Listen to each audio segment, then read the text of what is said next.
Eh bien, salut à tous et bienvenue pour cette quatrième quotidienne déjà. Déjà 4. Non, je vais pas faire la blague tous les jours. Bref, aujourd'hui on est avec Nico. Comment ça va, Nico?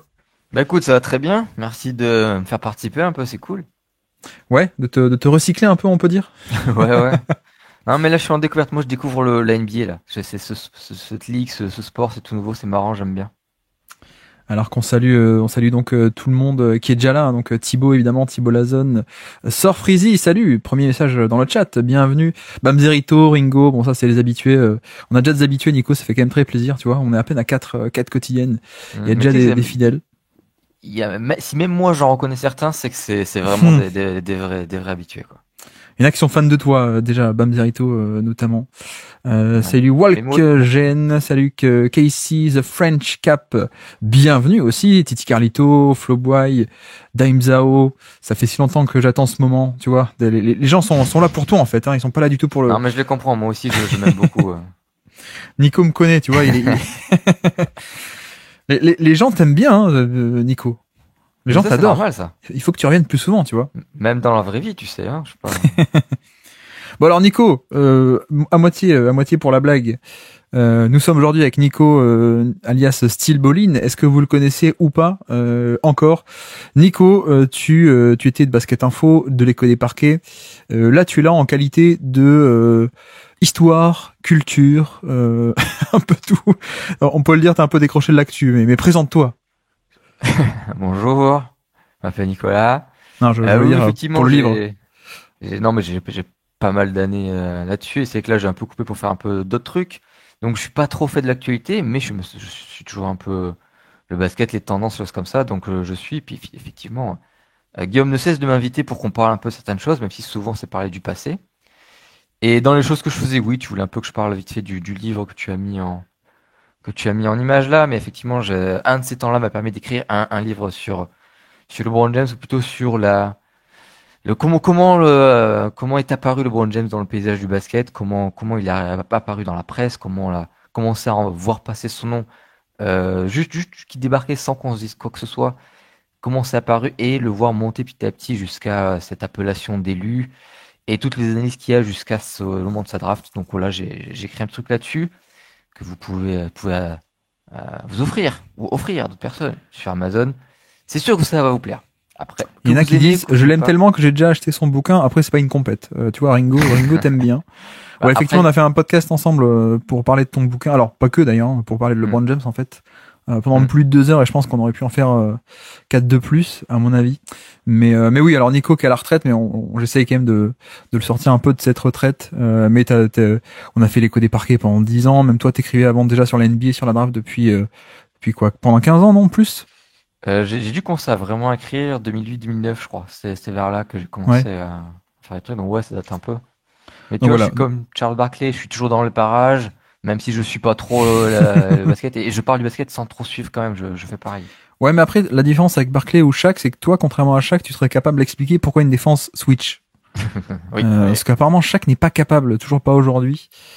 Mais bref, donc aujourd'hui, le programme, bah, comme d'habitude, on va faire un peu d'actu, les matchs du jour, on va se balader un peu sur les box scores, voir ce qu'il y a à voir, l'affiche, l'énorme affiche. Donc, au final, on a Nico aujourd'hui pour l'énorme affiche entre OKC et Cleveland. C'est pas plus mal parce que vu que j'ai plein de trucs à dire, au final, c'est peut-être mieux que toi t'aies rien à dire. Comme ça, Ouais. on va pas faire 4 heures. Salut Malakos, bienvenue. Alors que après, on va aussi se faire, on va tester après l'actu. On va se faire un truc. Nico va nous proposer une draft à l'aveugle, c'est ça? Ouais, c'est ça. C'était un petit concept qu'on avait fait il y a à l'époque de l'écho des parquets. C'était pas avec toi, c'était avec Antoine, où Ouais. du coup on va dire vite fait de quoi il s'agit, mais après on voit bien plus en vrai. Mais l'idée c'est que c'est un peu bon, nous on aime bien tout ce qui est draft, tout ce qui est analyse des prospects de draft.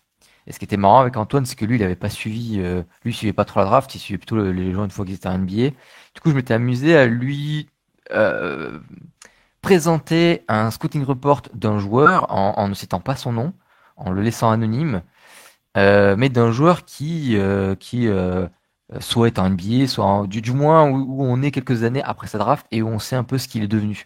Ouais. Donc il y avait un peu ce côté, l'analyse du passé, que Antoine pouvait regarder comme si c'était un joueur qui allait aller à NBA maintenant. Sauf que là, on avait la réponse de ah mais qu'est-ce qu'il est devenu?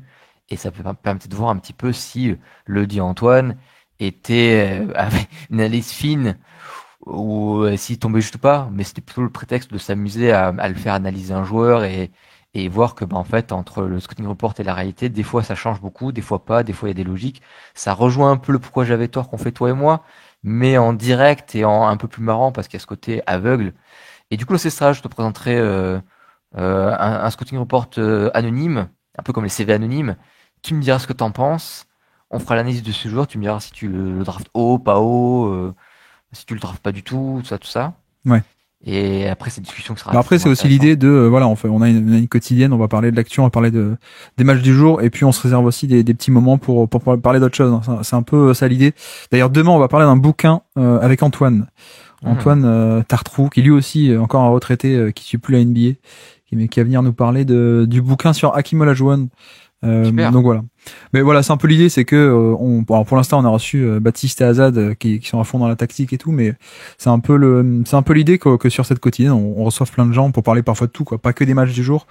Si on reçoit, je dis n'importe quoi, mais tel fan de telle équipe, même s'il n'y a pas un match de son équipe ce jour-là, on peut faire un mini focus, etc. Bref, bon, j'espère que vous allez bien. On peut commencer alors peut-être avec tout simplement l'actu du jour. Quel match vous avez regardé d'ailleurs cette nuit pour le coup? Est-ce que tout le monde a été sur le Cavs OKC ou pas? Le back-to-back Nico Antoine, c'est pour nous rendre, tu vois, les gens vous demandent, il faut venir plus souvent, Nico. Ah non, mais tu sais qu'en vrai, là, j'ai la tendance de vouloir mettre des likes sur la plupart des commentaires, mais on est sur Twitch, je peux pas le faire. Ouais, donc, alors, en fait, on aurait pu avoir une méga soirée parce qu'il y avait donc Cavs OKC, on va en parler, hein.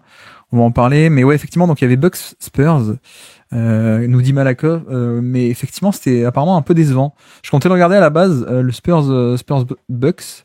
Bon, j'ai pas eu le temps non plus, mais il paraît que Wemby était pas top. S'il y en a qui l'ont vu, qu'est-ce qui s'est passé du coup avec Wembanyama? Est-ce que il n'y a pas eu de blessure apparemment, 33 minutes de jeu. Mais tu vois, il fait 10 points, dire bon, c'est presque décevant quoi pour Wemby, et surtout qu'en général les match-up avec Giannis c'est quand même pas mal. Mais je crois qu'ils se sont pris une méga rouste d'entrée de jeu si je dis pas de bêtises. Donc ouais, effectivement. Chris Paul, tu sais qu'il est aux Spurs, Chris Paul maintenant, Nico. Ouais, ça j'ai vu ça. Non mais les Spurs j'ai un peu vu. Les Spurs c'est un peu la seule équipe que j'ai un peu suivi à cause de Wembanyama principalement. Les Spurs ont été incapables de servir à l'intérieur. Ouais, effectivement. Ah oui, d'accord. On a très peu de tirs au cercle. Si on regarde un peu les stats. Ouais, mais Milwaukee, je sais pas trop quoi en penser. Pour le coup, Milwaukee, c'est vraiment les montagnes russes. On sait pas trop ce qui se passe. Défense des Bucks hyper sérieuse, notamment Giannis exemplaire, toujours doublé. Et Malakos qui nous dit aussi limite un manque de volonté de toute l'équipe hors CP3 et Barnes. Ouais, alors Harrison Barnes est aussi aux Spurs en effet, les vétérans. Mais ouais, bon, après tant mieux parce que du coup j'ai pas cette frustration de mince, j'ai manqué un top match, mais ouais, c'était les Bucks Spurs de l'an dernier étaient tellement géniaux que coaching gagnant du Doc, ouais. Non mais Milwaukee, je sais pas trop quoi en penser. Pour le coup, ils arrêtent pas c'est un peu les montagnes russes tout le temps. Vas-y, dis-moi un peu moi qui ai pas trop suivi en 3 mots. C'est quoi les Bucks cette année et tu as une forme d'incertitude? En 3 mots, coach, Doc, Rivers. Non, mais ça fait 2 ans qu'on a un peu un sous-exploitation du pick and roll Giannis Lillard, alors que quand il y a eu le trade, on était un peu en mode théorique, c'est génial quoi. Et ça peine un peu à se faire. Au niveau défensif, on n'est plus du tout l'époque Bud. Il y a des changements de schéma. On sait pas pourquoi parfois on fait monter Brook Lopez haut plutôt que le laisser bas. Bon après l'effectif vieillit aussi. Je pense que pour moi, le principal défaut de cette équipe, c'est qu'en fait, ok, t'as Lillard et Giannis. Enfin, défensivement, t'as Brook Lopez, mais t'as que des mecs qui sont nuls off-ball en fait maintenant en défense off-ball. Et du coup, c'est compliqué de faire la rotation quoi. Alors que en fait, les Bucks champions et même un peu autour quoi. L'époque Bud, c'est des mecs complètement tarés qui font des stuns, qui font des enfin la défense off ball était de très haut niveau quoi, avec Jrue Holiday évidemment, avec même à l'époque DiVincenzo, avec Bledsoe, avec enfin t'avais plein d'ailiers qui étaient bons. Et là, d'ailleurs tu vois, c'était un peu la news du jour, c'est que Middleton il est revenu, mais il va sortir du banc maintenant, mais parce que Middleton c'est aussi un peu compliqué pour le coup en ce moment. Ça bouge plus beaucoup Middleton, alors qu'il est pas si vieux que ça pour le coup, mais ouais. Ah donc super, les vidéos marchent pas sur NBA.com. On va se faire une belle soirée du coup s'il y a pas les petites vidéos. Non, mais à l'ancienne, tu sais, avec juste le play-by-play où c'est des phrases qui sont écrites. T'as suivi non, t'as pas dû suivre. Mais en gros, il y a plein de sites comme ça qui distribuent un peu les vidéos d'NBA.com, qui le faisaient très très bien. Si, ça j'ai vu ça. Et t'as vu qu'il y a un peu un scandale. Il y a un site qui s'est créé qui a voulu monétiser. Merci NBA University. Cette fraude. Je l'ai vu parce que t'étais très énervé. Ouais, mais c'est bon, bref. Mais t'as raison, je vois exactement de quel site tu parles et je sais que ça m'était arrivé quand on faisait la centaine. J'ai passé pas mal de temps dessus effectivement et c'était vraiment exceptionnel. Ouais. Alors qu'en parallèle, alors je sais pas si c'est toujours le cas, mais le site NBA.com avait ces vidéos-là, mais c'était très très compliqué de trouver ce qu'on voulait. C'était pas du tout pratique quoi. Je sais peut-être ça s'améliorer, mais je sais qu'à un moment donné, c'était vraiment le soulagement d'avoir. Enfin moi j'ai un seul site que j'ai à l'esprit là qui effectivement nous donnait tout d'un coup ce qu'on galérait à avoir avec une dizaine de clics sur NBA.com. Bah, NBA.com fournit tout. C'est eux qui ont la matière première. C'est juste qu'ils savent pas l'organiser. Et encore, c'est pire maintenant que c'était il y a 5 ans. Il y a 5 ans, moi, je me dépatouillais pas mal sur le site et j'arrivais à faire des trucs. Et là, leur moteur de recherche, c'est pas possible. Tu cliques sur un truc, genre les tirs spécifiques, et tu tombes sur les tirs totaux. Enfin, c'est plus possible, quoi. Mais c'est Reggie Jackson à la main, quoi. Ouais, mais bon, bref, du coup ils ont coupé le robinet, ils ont dit non mais non, bah non, si vous faites des sites pour vous faire de la thune, bah non, nous vous le donne gratuit, donc ils ont bloqué les API, je sais plus comment on appelle ça. Sans un trade de Middleton, il y aura rien à gratter pour eux. Ouais, mais en même temps, c'est Ray Is 02 qui nous dit ça. Je crois on est un peu en fin de cycle, parce que Brook Lopez est en fin de contrat. Middleton aussi, si je dis pas de bêtises. Je sais pas, en plus, le problème, c'est que pour avoir Lillard, ils ont sacrifié aussi pas mal d'assets, quoi. Donc tu peux pas. Tu vois, Middleton, je suis pas sûr que beaucoup de monde en veut. Ou alors, pourquoi est-ce que tu aurais un top 3&D à la place de Middleton si tu mets pas un asset avec, quoi. Alors il y a peut-être un jeune à mettre dans le truc, je sais pas, mais moi je pense qu'ils vont aller jusqu'au bout là, et puis ensuite ils passeront à autre chose. Ou alors Giannis s'en ira, c'est possible aussi ça pour le coup. Le principal défaut de l'équipe, c'est de pas avoir pris Atkinson à la place de Adrian Griffin. Peut-être, mais Atkinson il était pressenti à Milwaukee ou non, c'est Charlotte, non, je crois de mémoire. Mais après quand on voit ce que fait Doc Rivers, finalement Adrian Griffin c'était pas si mal que ça, pour le coup. Bon, c'est juste que dire qu'il y a une forme de double problème où les deux s'alimentent en tant que problème et ne se compensent pas.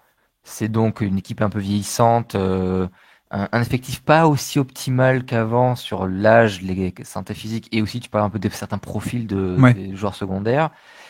Chose qui peut, avec un excellent entraîneur, être un peu compensée avec des astuces, tout ça. Mais là, c'est plutôt l'inverse. C'est ça. T'as même une perte tactique où il n'y a pas de maximisation de ce qu'il y a sur le terrain. Quand je t'entends, je suis presque à deux doigts de dire que même s'il y avait un effectif parfait avec tout le monde à peu près au point physiquement, même là, on serait sur notre fin parce qu'on aurait une espèce de frein tactique du fait de l'entraîneur, quoi. C'est un peu ça, ouais. C'est un peu ça. Mais tu vois, là, par exemple, il y a un jeune qui s'appelle André Jackson, un défenseur, très bon défenseur qui avait commencé à jouer sous Adrian Griffin. Là, il rejoue cette année, tant mieux, et il est bon. Ah mince, il est bon. Et sauf que, en fait, Doc Rivers, l'an dernier, quand il arrive, il dit non, moi, je vais pas jouer les jeunes, moi. Non, moi, donnez-moi les Pat Connaughton, donnez-moi les Patrick Beverley, etc. Mais ouais. À 32 ans, ça me vieillit, ça.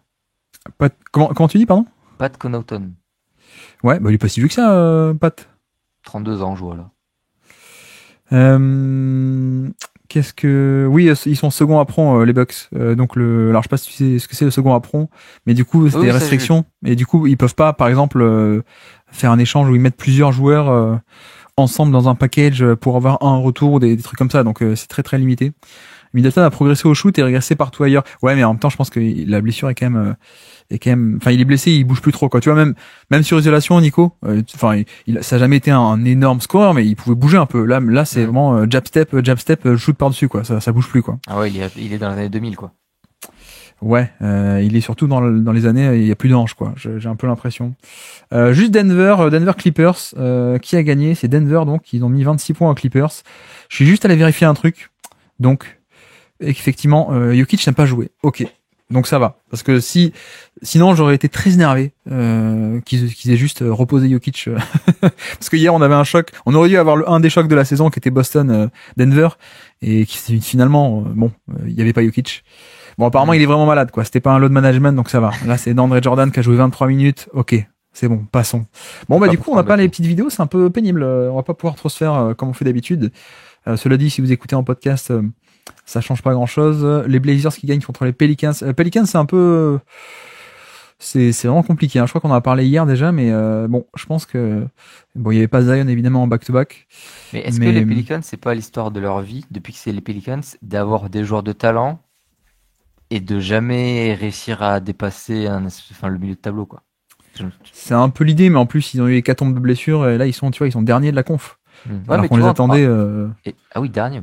Anthony Davis, Tarek Evans, Ray Gordon, tout ça, il y avait aussi ce truc de blessure aussi qu'on se disait mais voilà, cette année c'est les blessures, l'année prochaine ça ira mieux et ça jusqu'à la fin jusqu'à ce qu'ils cassent tout, quoi. Exactement. C'est dommage qu'on n'ait pas les vidéos parce que j'aurais bien un petit Denis Avdia là, mince, dommage, qui fait encore un gros match. Je vois pour les Blazers 10 sur 15.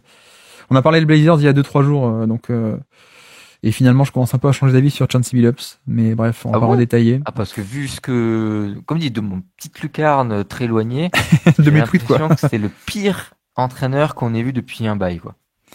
Oui, mais alors moi, je l'aimais pas parce qu'il a pas voulu bosser, il a voulu prendre un poste sans être jamais assistant, quoi. C'est vrai. Mais bon, après, apparemment, ça fait quand même 2-3 ans qu'il coach et bon, il y a un peu de spacing, alors c'est pas génial, mais c'est bien organisé l'attaque. Donc bon, après, il y a pas le talent pour mettre les tirs, mais c'était pas si mal que ça. Je trouve que c'est pas mal. Bon, c'est un peu dommage qu'on n'ait pas les vidéos. Donc les Knicks, ils gagnent contre les Raptors aussi. Ça c'est classique, hein. Est-ce que, alors qu'on fait les anciens Knicks, Barrett, RJ Barrett qui est là-bas. Ça donne quoi, RJ Barrett? Je me souviens de ton podcast, où tu discutais du transfert, justement, ça m'avait beaucoup intéressé. Et il a fait une belle fin de saison aux Raptors l'an dernier, mais parce que rôle un peu différent, pas que pull-up, mais il était utilisé sur des cuts. C'est un peu à la Paul Pierce, le Paul Pierce cut. Tu sais, il part depuis le corner, il va s'installer en post-up, ligne de fond. Je sais pas si tu vois ce que je veux dire. Je pense que je vois. Ce genre de truc où il était un peu poseur d'écran et du coup il avait beaucoup gagné en efficacité. Et je crois que cette année, on est de nouveau un peu le classique, quoi. On est en dessous de la moyenne, j'ai l'impression, mais donc RJ Barrett, style RJ Barrett, même dans un autre contexte, quoi. C'est un peu l'idée. Quickly est revenu aussi. Moi j'aime bien, mais toi t'es peut-être pas au courant sur Quickly. Bah t'en avais parlé dans ce podcast-là. Alors oui, c'est vrai. Trop bien ce que t'en disais. Là j'ai un peu oublié, mais je me souviens que j'avais une opinion à l'époque. Enfin, c'était la tienne, quoi. Mais je sais plus là. Les vidéos fonctionnent sur certains matchs chez moi, mais pas sur celui des Spurs. Ouais, mais pareil, ça dépend des matchs et ça dépend des jours aussi. Bon, c'est un peu mais c'est pour ça qu'il y avait des sites qui récupéraient tout ça et qui nous offraient ça gratuitement, quoi. Mais bon, encore une fois, bref. Après, il y a des développeurs un peu parce que là, je pense que il y a 2-3 solutions, mais le site peut pas l'appliquer eux-mêmes, quoi. Mais nous, en tant qu'utilisateurs, on peut arriver à utiliser The Hilo, mais le site peut pas eux-mêmes. Enfin bref, c'est un peu compliqué d'après ce que j'ai compris. Les Pistons qui gagnent encore, mais c'était pas un match NBA puisque c'était contre les Nets. Ok. Mais cela dit, j'ai vu que d'ailleurs, tu vois, c'est le titre sur NBA.com. Pistons move past 500. C'est un événement. Ils sont au-dessus des 50% de victoires. Tu savais que Tobias Harris était revenu ou pas? Oui, j'avais vu. J'aime beaucoup la saga Tobias Harris. Je compte vraiment sur toi pour que quand tu leur pris sa retraite, on fasse 3-4 podcasts de 3 heures. Parce que je pense qu'il y a tellement de choses à dire sur à la fois tellement de choses et à la fois on dirait la même chose à chaque fois, en fait. Vraie question, est-ce qu'il y a des gens que vous aimez bien à Brooklyn ou pas? Parce qu'en général, c'est un peu le genre d'équipe où, qui est nul, hein, totalement, il y a pas de talent NBA ou quoi, mais c'est un peu là-dedans qu'on peut aller piocher des joueurs un peu all hipster, tu vois.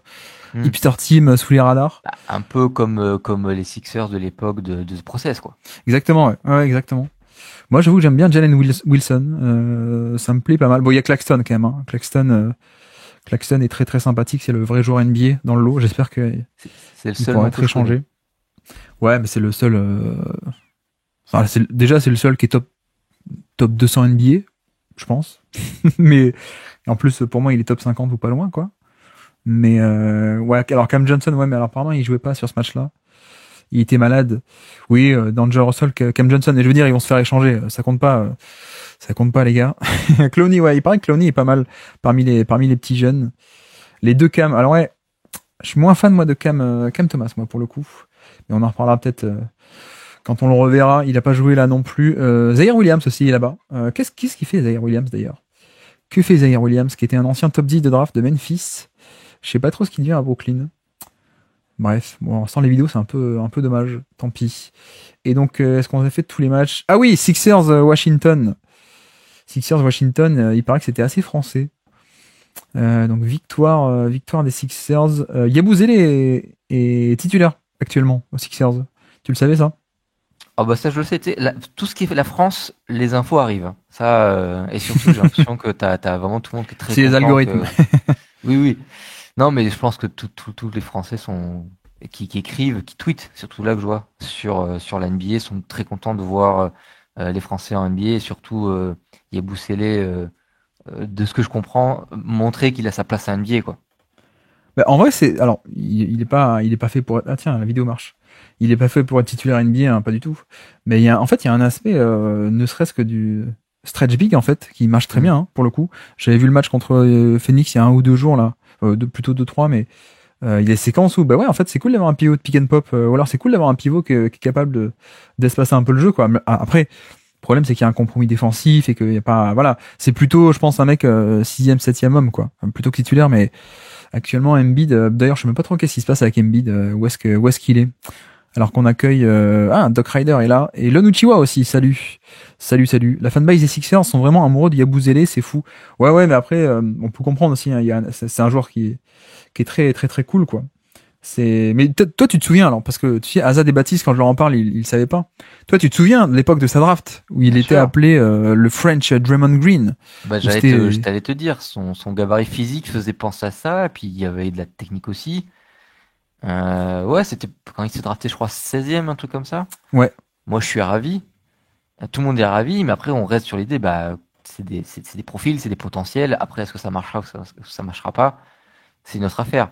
Mais il y avait un peu cette idée que peut-être il allait être cette espèce d'intérieur de petite taille, mais très costaud, et au long bras, qui allait pouvoir avoir cet avantage de la petite taille qui a la vitesse de jambe, et même une forme un centre de gravité assez bas pour pouvoir résister au poste bas, tout ça, tout en ayant des longs bras pour quand même aller avoir la longueur pour jouer les grands sur les rebonds et tout comme ça, et puis le shoot quoi. Oui. Je pense Mais pas parce qu'en qu'il avait... 2016, Draymond shootait, en fait. En plus. Oui, du moins suffisamment pour que ce soit pour créer un peu de spacing quoi. Oui. Et du coup, il y avait un peu cette idée que donc et je crois qu'il Boussé, alors je crois qu'il était à Rouen ou une équipe comme ça en France. Non, il était à Boston. Non mais qui avait l'air de montrer un potentiel au shoot, que je pense qu'il a un peu démontré, non? Je suis pas très sûr de moi, mais Ouais. et voilà un peu cet intérieur qui peut défendre sur poste 1 à 5 correctement, mettre des tirs à 3 points et voilà quoi. Ouais. Je pense que les comparaisons, c'était aussi le côté effectivement mobile, poste 4 un peu petit. Je pense qu'il y avait aussi peut-être l'océan était mêlé aussi une des origines de la comparaison à mon avis. Ouais, mais même, enfin, j'ai tendance à voir ça comme, tu sais, comme on dit, oui, longueur de bras, tout ça, mais grosse fesse, pour moi, ça peut être une qualité athlétique, physique du moins. Après, Oui, c'est ça, ouais. comme les Mais grosses c'est comme épaules, quoi, quand tu t'as un vois. arrière qui a des grosses fesses, c'est le nouveau Kyle Lowry, quoi, grosso modo. Mais Ouais, oui, non, mais je vois, il y a le côté un peu automatique, quoi. Mais il a pas, il y a une petite vague un peu de joueurs estampillés. Ah, peut-être c'est le nouveau Draymond Green, quoi. Et lui, il en a fait partie. C'est même le plus proche de ça, je pense. Euh, mais ça s'est un peu atténué, je pense. Vincert, qui est fan de Boston, nous dit arrivé trop jeune, Yabusele est dans une équipe où il n'y avait pas de la place. C'est vrai qu'il est arrivé deuxième partie des 2010 à Boston. Je crois que alors draft 2016, donc en plus il est rookie dans l'année 2017 avec Jay Crowder, toute cette équipe là, Isaiah Thomas, Bradley, enfin l'équipe où il y avait une profondeur qui était dingue quoi. Hmm. Mais apparemment il a fait des trucs pas mal en Europe et donc il est revenu. Mais alors c'est dingue parce que une question de opportunité, hein, pour le coup, avec la blessure de Embiid, où il a un peu de place et tout, et tant mieux. Mais en vrai, je sais pas, s'il avait pas fait son dunk sur LeBron, est-ce qu'il vraiment il aurait été rappelé par les équipes NBA? J'exagère un peu, mais je veux dire, s'il avait pas fait ces Jeux Olympiques, est-ce qu'il aurait été rappelé? C'est pas sûr, quoi. C'est sûr que ça a eu un gros effet, mais j'ai un peu quand même des vagues souvenirs de voir passer des tweets ou quoi, de quand même qu'il y avait un peu des rumeurs parce que, enfin, si je dis pas de bêtises, hein, je laisse que les gens me corrigent si besoin, mais ce qui faisait Yabusele en Europe, c'était au Real Madrid, je crois. Ouais. Donc c'était déjà au niveau de l'Euroleague. Donc quand t'es une équipe, une franchise NBA qui voit un joueur fort, enfin, Bah après, les équipes NBA sont jamais allées chercher Walter Tavares non plus, hein. non, mais c'est là où j'allais en venir. Enfin, mais il y a d'autres joueurs qui ont quand même fait le passage là. Ouais. Mais c'est l'avantage d'un joueur comme Yabusele qu'on voit qui s'impose en Europe, c'est qu'on a aussi à l'esprit le profil de quand il se fait drafter jeune, c'est-à-dire, tu sais, t'as toujours le côté notamment athlétique, le gabarit, qui est une bonne portion de l'analyse de scouting du potentiel d'un joueur, et que les franchises NBA regardent ça. Et Yabusele faisait partie des joueurs qui avaient aussi un physique qui était intéressant, mais qui en venant en NBA en disant oui mais le physique n'a pas suffi, même s'il n'y avait pas que ça, hein, Yabusele, on est d'accord, hein, mais que trop jeune, pas assez abouti, pas assez développé, mais le physique était là. Donc quand tu reviens quelques années après, avec le gars qui s'est aguerri, donc qui a développé beaucoup plus de sciences de jeu, beaucoup plus de technique, tout ça, ils disent oui mais il y a toujours ce physique qui était là. Et en plus là on voit qu'il est fonctionnel à très haut niveau. Donc le pari se retente plus qu'avec un Européen plus typé Europe, Ouais. qui a un style de jeu très très européen, qui avait à l'époque, quand il avait 21-22 ans, n'a pas spécialement attiré l'œil de la draft. Tu vois un peu ce que je veux dire? Ouais.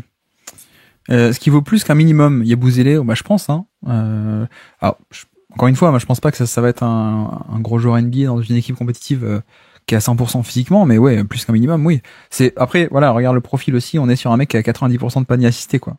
Donc ouais, il est efficace, il met 40% de ses 3 points avec un plutôt bon volume parce qu'il joue pas mal. Enfin, je veux dire, il a un bon volume mais parce qu'il a que un minutage moyen, mais si on le rapporte par 100 possessions, il a un gros volume à 3 points. Mais ouais, après c'est un peu tout le reste, quoi. J'ai l'impression que c'est un peu tout le reste qui pose problème entre guillemets, quoi. Défensivement, ton avis, c'est quoi? J'ai compris que tu disais que c'était un peu juste, mais là, il joue pivot aussi, c'est ça aussi? Est-ce que ça t'envoie qu'il soit un peu juste en défense en pivot, ça m'étonne pas du tout. Bah ouais. Mais après, c'est vrai que c'est même en équipe de France, hein, il me semble qu'il jouait plutôt poste 4. Oui. Poste 4, là, cette idée-là de cet intérieur qui a un poste 4, quoi, qui sera à côté d'un pivot. Ça, c'est pas une hypothèse intéressante pour lui? Pas forcément titulaire, hein. Je sais pas. Moi, je le vois plutôt en big de rotation, quoi. Le mec qui va pas être que le pivot backup, mais qui peut un peu, c'est ton troisième big, quoi, qui peut remplacer un peu les deux, quoi. Je pense, hein. Vous pensez qu'il y aura un échange à la deadline pour Kuzma ou Kispert? Bah, Corey Kispert, ouais, franchement intéressant. Alors quoique, attends, je vais quand même vérifier le salaire, mais il est pas si cher que ça, je crois. Après Kuzma, je vois pas qui peut avoir besoin d'un Kyle Kuzma en fait. Le problème c'est qu'on le connaît, quoi, et qu'il est nul. Non mais non mais Kuzma, enfin en plus t'as des souvenirs sans doute de Kuzma, quoi. Il arrive en NBA, hein, bah ouais. Ça m'a amusé, mais je suis content qu'ils soient dans la ligue parce que c'est toujours rigolo. Et c'est bien d'avoir des joueurs que des gens voient différemment de toi. Dans les deux sens d'ailleurs. C'est toujours marrant d'avoir des divergences comme ça, des joueurs qui créent des divergences comme ça.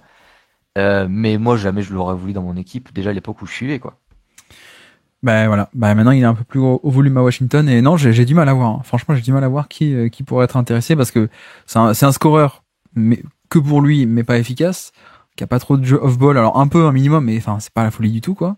Qui a pas de passing, qui a pas de défense, et je crois qu'en plus c'est pas juste qu'il est pas efficace, c'est qu'il, je crois qu'il est largement inefficace en plus, quoi. C'est genre, c'est pas juste il est autour de la moyenne, il doit être à -9, -10%, des trucs comme ça, quoi. Je crois j'ai regardé les saisons d'avant, donc non, nul, j'exagère, mais en fait tout dépend de qu'est-ce qu'on, enfin je parle pas de la palette de 1 contre 1, quoi, de la palette technique, je parle de quelle est la valeur du joueur sur l'aspect de basket sport d'interaction, quoi. Pas que oui, il peut mettre des pull-ups, il peut mettre des paniers, le mec est fort, il peut faire des trucs. Mais bon, sans passing, sans efficacité et sans défense, il reste plus grand chose, quoi. Tu Mais bon. devines quoi comme true shooting plus? Je sais pas, 93, un truc comme ça, non? 87. 7, ouais. Bon, après, la saison n'est pas finie. Et puis Chicago Pacers, donc les Pacers qui gagnent. Ça va un peu mieux, les Pacers, depuis quelques jours, quelques semaines. Haliburton va aussi un peu mieux. Bon, Oui, c'est quoi ce truc-là? J'ai cru comprendre on lui avait volé son talent à Liberton à un moment donné, c'est ça? Bah en fait, il était blessé. L'an dernier, il s'est blessé. Enfin, il fait un top début de saison. Il se blesse, je crois, décembre ou janvier. Et le problème, c'est que tu sais, il y a une règle pour être dans les All NBA, All Star et tout, c'est qu'il faut faire 65 matchs maintenant. Et du coup, il a rushé un retour parce que en fait, désormais, il y a enfin pour la prolongation de contrat et pour avoir la clause, j'ai été à l'NBA, donc je gagne 30 millions en plus, quoi. Donc il est revenu et je pense qu'il est revenu un peu tôt et clairement il était pas bon et à quel point est-ce que en début de saison là il était pas bon non plus à cause de ça. Là on est pile un an après la blessure, voilà. Alors le plus étonnant c'est peut-être que Thomas Bryant joue 27 minutes de jeu, ça c'est quand même assez incroyable.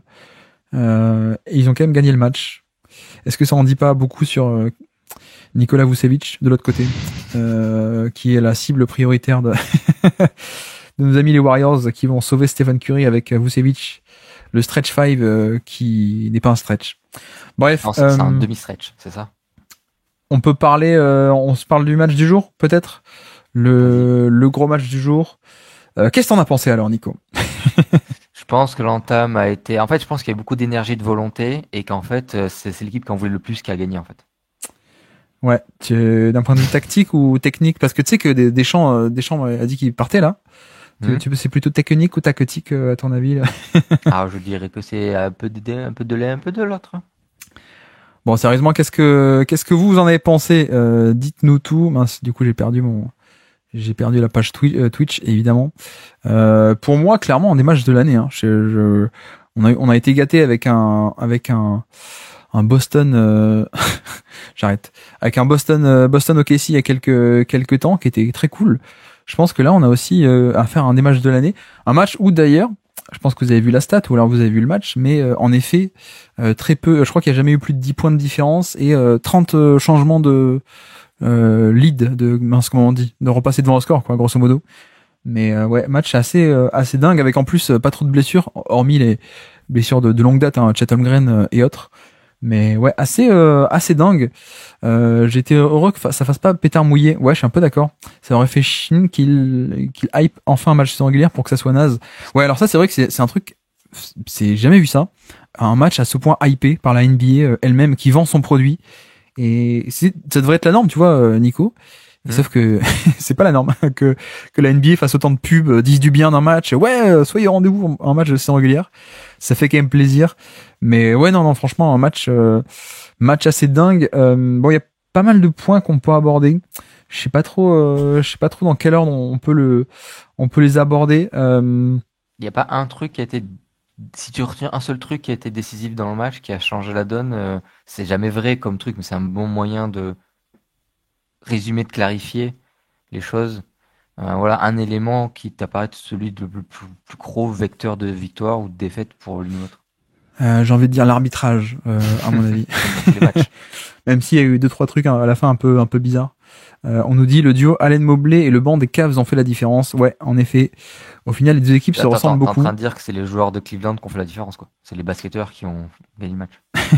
Non, mais alors en plus, je crois qu'on en a parlé il y a pas longtemps dans une hebdo, mais on a vu un peu une des forces, à mon avis, de Kenny Atkinson, où là, du côté tactique, c'est un peu la réorganisation de l'équipe, et notamment, qu'est-ce qu'on fait avec ce quatuor qui est 4 bons joueurs, mais parfois, il y a des faiblesses qui sont un peu redondantes, et là, on a vu exactement ce truc de tout est très structuré, c'est-à-dire que on commence le match avec les 4 évidemment titulaires, mais très vite Mitchell et Mobley sortent, les deux sortent ensemble, ils sortent en même temps, et on garde un peu sur le terrain, on choisit de faire le duo Garland et Jarrett Allen pour le pick and roll, donc ça c'est hyper important, et de même quand ces deux-là sortent, on fait rentrer le duo Mitchell et Mobley, et pour une raison qui est simple, c'est que finalement, parce que par le passé, comment il s'appelait, l'ancien là de Bickerstaff, l'ancien coach, l'ancien coach qui était pas très clair parfois, ou en tout cas ça, on essayait un peu de mélanger quel duo on fait fonctionner ensemble entre Garland Mobley, est-ce qu'on met Garland Jarrett Allen, est-ce qu'on met, enfin voilà, c'était un peu, on savait pas trop comment faire. Là c'est très clair depuis le début de saison et on comprend parce que clairement t'as un peu un duo, le premier duo c'est le duo de pick and roll grosso modo, donc Garland est la cible pick and roll qui est Jarrett Allen, et puis après tu fais rentrer donc un autre duo où ben voilà, Mitchell c'est moins un joueur de pick and roll, on va en parler. Mais c'est c'est un super spacer pour un Evan Mobley qui peut jouer des piquets dans l'inversé. Donc ça c'est hyper cool. Et je crois qu'en termes de rotation aussi, ça détermine aussi qui est sur le terrain à quel moment. Notamment, tu vois, George Niang, qui est un poste 4 shooter mais pas top en défense. Forcément il jouait les minutes avec Evan Mobley quoi. Un peu ce côté-là, et ça, enfin bref, j'étais aussi surpris en un sens de. Tu veux dire qu'il y a un peu des configurations un peu optimales, deux différentes ou deux, trois différentes, et qu'en fait c'est celle-là qui joue presque comme s'il y avait deux équipes un peu, ce serait un peu presque ça qu'on pourrait dire. Ouais, pour caricaturer, c'est un peu ça, ouais. C'est un peu ça, et c'est bien d'avoir trouvé enfin d'avoir un peu renversé le truc, quoi, parce que on avait un peu l'aspect du verre à moitié vide de mince, on a 4 mecs, parfois ils se marchent un peu sur les pieds ou ça marche pas trop, et là finalement avec ce côté de Kenny Atkinson qui arrive et qui réorganise et qui acte, non mais on va faire comme ça, vous deux, et puis les role-players aussi, ça s'organise en fonction, c'est très clair, et on arrive à jouer de deux manières différentes, quoi, avec Garland plutôt accès pick and roll, et de l'autre côté Mitchell ça va être soit des zoom action, donc un écran plus un dribble and off, des jeux de main à main, soit sinon des pick and roll entre petits, soit de l'isolation, et voilà, Mitchell est plutôt typé driving kick, donc ouais. J'essaie de lire aussi en même temps. Max, j'aime bien sa nouvelle coupe, Max Strus évidemment. Ouais, alors Max Strus qui était pas titulaire. Bon, il revient de blessure aussi, hein, mais finalement il a fait un gros match. J'étais un peu surpris, mais là encore, hein, c'est en termes de profondeur d'effectif, on a vu aussi à quel point est-ce que les Cavs ont une belle profondeur, parce que tu vois, il y a Dean Wade qui commence le match. D'ailleurs, qui commence le match en défense sur SGA. Peut-être on en parlera des match-ups, c'était assez épatant ce truc-là. Mais finalement on a aussi du Max Strus qui a été beaucoup utilisé, Isaac Okoro qui a été utilisé mais que pour la défense sur certaines séquences sur SGA, qui a été un peu sorti de sa boîte alors que c'était plutôt lui qui avait un gros temps de jeu au début de saison. Ty Jerome fait 11 minutes mais 15 points, et vraiment tu te souviens de Ty Jerome ou pas? Le nom me parle, mais je pense que je me mélange les pinceaux. Tu savais pas que c'était devenu quelqu'un pour le coup. On a tous été un peu surpris cette année, ouais. Un peu sorti de nulle part. Quel âge, quoi, ça fait longtemps qu'il est en NBA, lui? Non, je crois qu'il est champion Virginia 2019, si je dis pas de bêtises. Enfin, je veux dire, c'est une explosion tardive. Sorti de nulle part à 27 ans, ouais. Oui, voilà, c'est ça. Ouais. Mais ouais, donc soit Ty Jerome qui rentre sur le terrain, soit c'est la mauvaise page. Soit on a aussi du Caris LeVert, donc Max Strus a aussi pas mal joué. Enfin non, mais la profondeur, vraiment belle profondeur, hein, pour le coup, au niveau des Cavs. Strus, quelques passes très bien senties, en effet, ouais, tout à fait. D'ailleurs, on sait ce qu'a fait Collet avec les Cavs cette saison. Ah oui, c'est vrai que Vincent Collet était censé être chez les Cavs. En effet. J'ai pas plus de nouvelles que ça. Je crois que je l'ai pas vu sur le banc. Mais bref. Oui, alors attends, faut que j'arrive à me dépatouiller avec ça. Peut-être on peut commencer avec le côté OKC. Hop, si j'arrive à sortir ceci, on va le voir. Hop. Alors le truc c'est que en fait les Cavs défensivement, ils ont commencé avec pas mal le schéma en switch, notamment. Alors ça peut paraître étonnant, mais parce qu'on a un Jarrett Allen, mais au final Jarrett Allen n'hésite pas du tout à switcher, et même tu vois les fois où ça switchait pas, c'était pas du tout à cause de Jarrett Allen.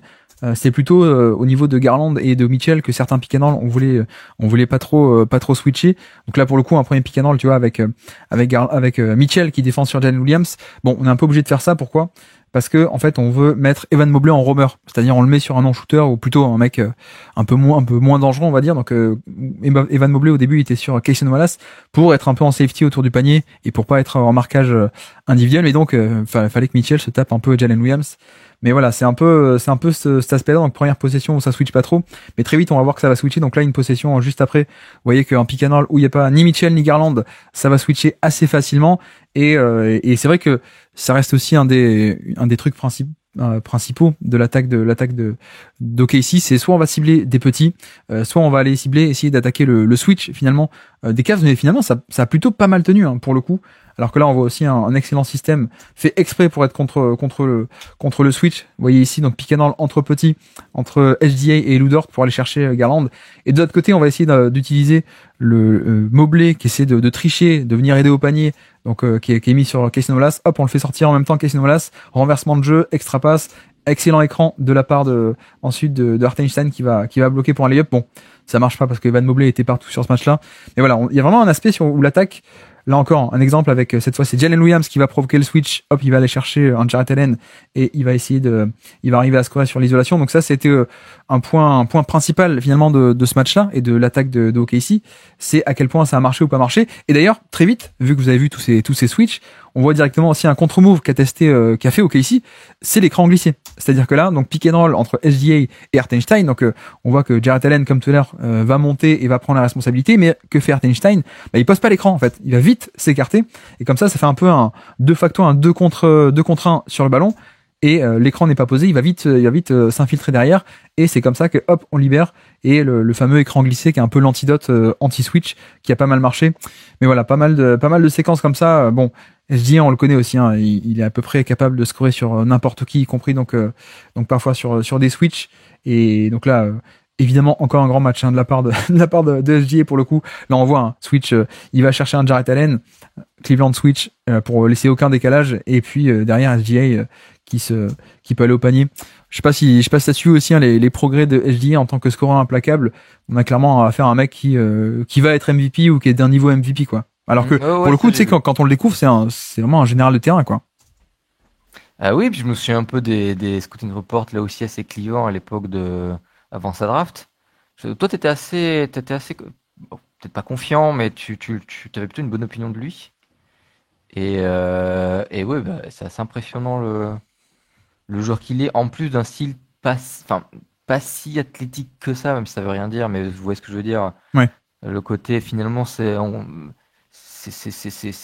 forme de souplesse dans le jeu, d'hésitation, on se dirait pas forcément que ça passera au niveau NBA, puis c'est passé tout le long de sa carrière, ça finit par passer jusqu'au plus haut niveau, quoi. Ouais, j'essaie de lire en même temps. Essaie de voir le chat si s'il y a des questions, des remarques, tu me les lis. Moi, j'arrive pas à être sur les deux trucs à la fois, pour le coup. Ça marche. Bah là, encore un autre exemple. Pareil, hein, on va aller chercher pick and roll. Alors ça, on va en parler aussi. Pourquoi il y a Kenrich Williams qui est sur le terrain? On va chercher Evan Mobley et puis on est capable d'aller punir. Il est capable sur un contre 1 d'aller punir Evan Mobley.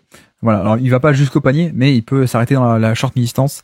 Donc ça, c'était un point central. C'était comment est-ce qu'on attaque le switch et comment est-ce qu'on arrive finalement à plutôt bien s'en dépatouiller. Et puis l'autre aspect qu'on a vu très tôt, hein, au-delà de ce côté écran glissé versus le switch et autres, bah, c'est aller cibler les petits, évidemment, qui sont un peu les plus friables. Ouais, dis-moi. Moi, je connais pas bien. Je connais Garland. Je connais son jeu un peu offensif, du moins ce qu'on en dit. Mais là, il y a Moumoul Batros qui pose la question, qui est impressionné par sa défense. C'est quoi, toi, ton avis sur la défense de Garland maintenant et même avant? Parce qu'il me semble que ça partait de loin, ou c'est moi qui me fais une fausse impression? Si, il a beaucoup progressé. Après, ça reste...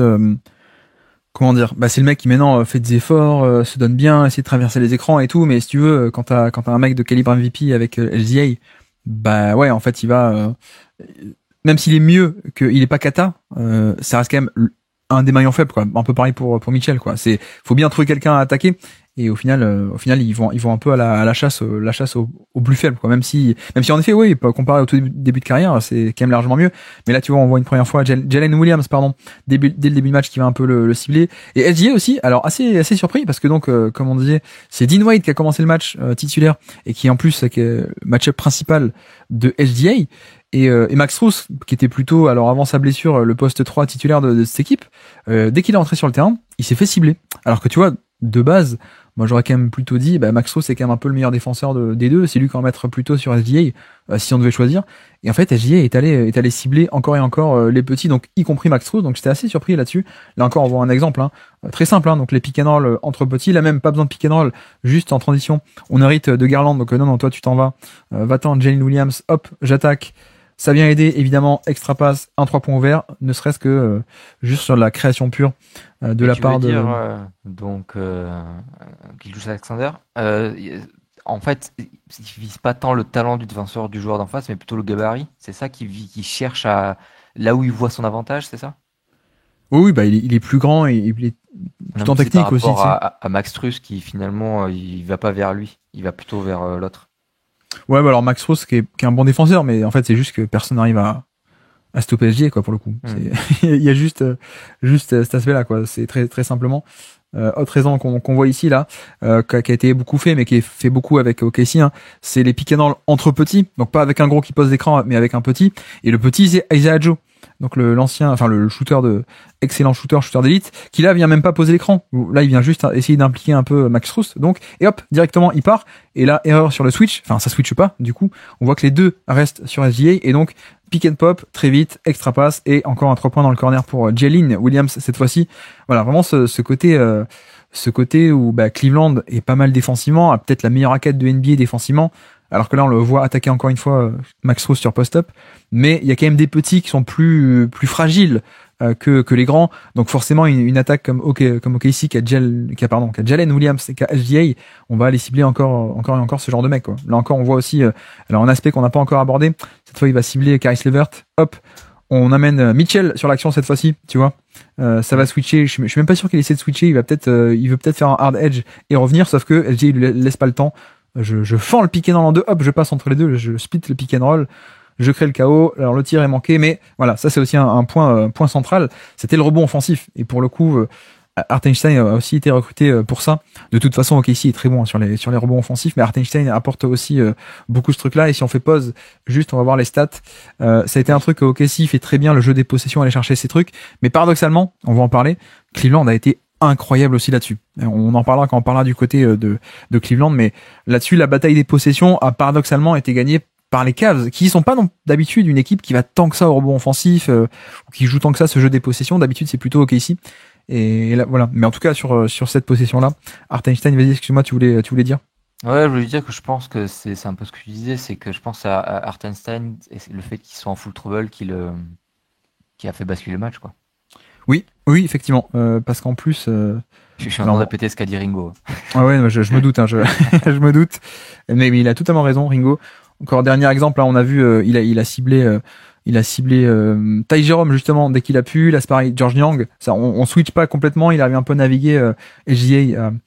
Alors c'est dur à dire. Hein, pardon, j'articule pas très bien. SGA.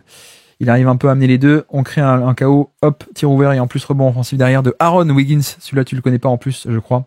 Et puis encore Non, mais une fois, t'as dit, j'aime pas qu'il soit il est sous-coté, ouais. sous-estimé, mais et du coup ça j'ai compris. Là, pareil, hein, même système, vous le voyez, le pick and roll entre les deux petits. Donc SGA, le Isaiah Joe, le shooter d'élite qui pose même pas son écran. Vous voyez que Max Strus veut faire un hard edge et revenir, sauf que l'autre lui laisse pas le temps. Vite, je m'écarte. De facto, 2 contre 1 sur le ballon. Et donc 3 points verts. Voilà, ça c'était aussi un truc avec OKC. On le sait, hein, ils sont géniaux là-dessus. C'est pas parce qu'ils ont perdu le match de 5 points que ils ont pas fait des très très bons trucs en attaque. La perf a été très bonne des deux côtés du terrain. Ah oui, des systèmes un peu sympas. Excuse-moi. Quel cheat code Lego Screen entre Joe et SGA nous dit Titi Carlito? C'est un peu ce que tu... Ouais, bah, clairement. Mais en plus, alors là, il le fait pas, c'est dommage. Mais il y a des fois, alors je remets un peu l'image, pardon pour ceux qui sont en live, pardon pour les gens des podcasts, mais parfois, Isaiah Joe, là, il le fait pas, mais soit il pose l'écran, soit il pose pas l'écran, mais en fait, il vient avec sa main, là, il vient toucher la cote du défenseur. Tu vois, pas poser l'écran, juste je viens et avec la main je fais une petite tape sur la hanche avant de m'écarter, et comme ça le mec en fait qui défend un SGA, il se dit ah tiens, il y a contact, il y a écran, je switch quoi. Alors qu'en fait pas du tout, mais bref, c'est les petits. Après normalement t'as quand même celui qui est sur Joe, c'est oralement c'est lui qui doit tout dire presque. Oui, mais ça va tellement vite quoi, c'est les mecs qui profitent que d'aller très vite, hein. On s'entend que c'est pas Marcus Smart en défense, mais c'est plus tant qu'une cible. Ouais, Max Strus, je pense que tu parles de Max Strus. Non, de Garland. Ah, de Garland, pardon, excuse-moi. Ici sur son message, mais parce que Max Strus aussi, justement, a beaucoup progressé, et plutôt un bon défenseur, mais c'est juste que SGA est beaucoup trop fort, quoi. Souvenez-vous, quand on a décrypté Boston-Denver il y a 2 jours, bah, le mec, il a joué l'idée sur lui, il dit non, mais pas d'écran, laissez-moi, je vais planter des pull-ups à 3 points sur sur Joe Holiday. Autre aspect qui était intéressant, alors ça c'est un peu plus tard dans le match, enfin c'est pendant le match je veux dire, mais c'est pas avec les starting line-up, parce que vous voyez qu'on a Evan Mobley qui du coup encore une fois veut jouer ce rôle du roamer. Donc cette fois on n'a pas Jarrett Allen qui est sur le terrain, mais Evan Mobley est sur Hartenstein, et vous voyez qu'à quel point il reste très très loin de Hartenstein pour essayer un peu de rôder autour du panier. Voilà, c'est un peu l'idée. Et donc quel est le contre-move de OKC? On a 3 clips comme ça où 3 fois OKC a utilisé ce contre-move, ce qu'on appelle le blind pig. En fait c'est juste un dribble end off. Et le blind pig c'est quoi? C'est alors ça vient de l'attaquant en triangle, mais grosso modo c'est, vous voyez que Okoro empêche que Jalen Williams ait la balle, donc plutôt que la passe vienne directement vers Jalen Williams, on passe par un troisième point qui va être Hartenstein. Regardez, je laisse dérouler. Voilà. Et donc en gros on passe par plutôt que A donne la balle à B, on passe par C. Et c'est bref. Et là où c'est intéressant, c'est que en fait ça vient punir le positionnement, ce fameux positionnement de Mobley, qui essaie un peu de faire le roamer, qui essaie un peu de faire le safety, qui reste proche du panier, et donc il reste très très loin de Hartenstein. Donc forcément le contre-move quand t'as un mec qui t'abandonne, c'est dribble and off. C'est ce que fait aussi beaucoup Draymond Green, c'est ce que font ce genre de mecs où quand le défenseur les abandonne, eux ils captent la balle, et donc comme ça au moment du jeu de main à main, en fait il y a un contre deux, puisque Mobley est censé être un peu bas, et donc là on a un contre deux avec 2 joueurs de KC, le jeu de main à main et l'extérieur, et voilà, ça crée un décalage. Et là je crois qu'on a un 3 points de Jalen Williams, et c'est une technique qui a de nouveau été utilisée là encore, cette fois Hartenstein qui fait exprès, alors que c'est pas un shooter, de se mettre sur l'aile pour essayer d'éloigner Jarrett Allen du panier, sauf que Jarrett Allen l'abandonne complètement et il reste dans la raquette. Donc qu'est-ce qu'on fait? Pareil, le blind pig, voilà, on va chercher plutôt que de donner la balle à Williams directement, on passe par un troisième point, un point relais, et surtout dribble and off, comme ça Jarrett Allen est trop bas et ça fait un décalage, et qui donne petite passe et Hartenstein. Voilà, exactement le même système pour le coup. Et vraiment ce côté où la défense de Cleveland, soit Mobley, soit Jarrett Allen, essayer un peu de tricher par rapport à un non-shooter et de venir rôder autour du panier, ce qui est un peu normal pour protéger le panier. Et donc voilà, on déroule un peu ce genre de système là encore, troisième fois pour Isaiah Joe, vous le voyez. Donc qu'est-ce que c'est là? C'est en sortie de temps mort, pareil, donc un faux pick and roll ici, voilà, juste. Et quel est le point important? C'est que Hartenstein est dans le corner, Jarrett Allen l'abandonne, et donc renversement de jeu un peu surprise. Et là encore, quand on fait pause, le dribble and off, le jeu de main à main entre Isaiah Joe et Hartenstein, 2 contre 1 avec le défenseur extérieur. Jarrett Allen est trop bas, donc tir ouvert et badaboum. Donc voilà, Mark Daniel, comme d'habitude, qui est très très bon, et finalement OKC a trouvé pas mal de petites parades. Je t'en prie, tu voulais parler, non? Ouais, c'était juste ce que tu montres là, ça me faisait penser à ce qu'avaient fait les Warriors avec Draymond Green, quand à un moment donné tout le monde se dit mais en fait ça vaut le coup de le laisser shooter parce qu'il est quand même pas assez bon là-dessus. Où il y avait cette astuce-là, oui, mais de se servir de lui un peu loin du panier, mais plutôt sur des sur des écrans ou des hand-off ou des machins où justement on profitait de l'espace qui crée enfin l'électron libre qu'il devenait était utilisé pour devenir un espèce de hub comme ça. Ouais. Ça me fait penser à ça, et c'est un peu un moyen, parce que là je devine, mais je le connais pas bien, mais je devine que Hartenstein n'est pas un bon shooter de loin, pas suffisamment bon pour être menacé. C'est pas un shooter du tout, ouais. Voilà, et je sais que, enfin, à un moment donné, on disait le spacing ça se crée plus facilement avec du shoot, avec 5 shooters, mais en vrai il y a d'autres manières de créer, ou du moins de profiter de ce côté un peu drop ou quoi, ou safety que peuvent avoir les défenses adverses. Et voilà, il faut être un peu inventif, un peu malin, un peu technique. T'as moyen quand même d'avoir du spacing malgré le fait que t'es pas 5 shooters, quoi. Et ça, là, tu le montres beaucoup, quoi. Pour ça que moi j'aime bien définir le spacing comme les mecs qui sont off-ball. Mais parce qu'en fait, si t'es un non-shooter, mais qu'en fait t'as la balle dans le périmètre, forcément le mec il va un peu monter pour défendre sur toi, quoi, de facto.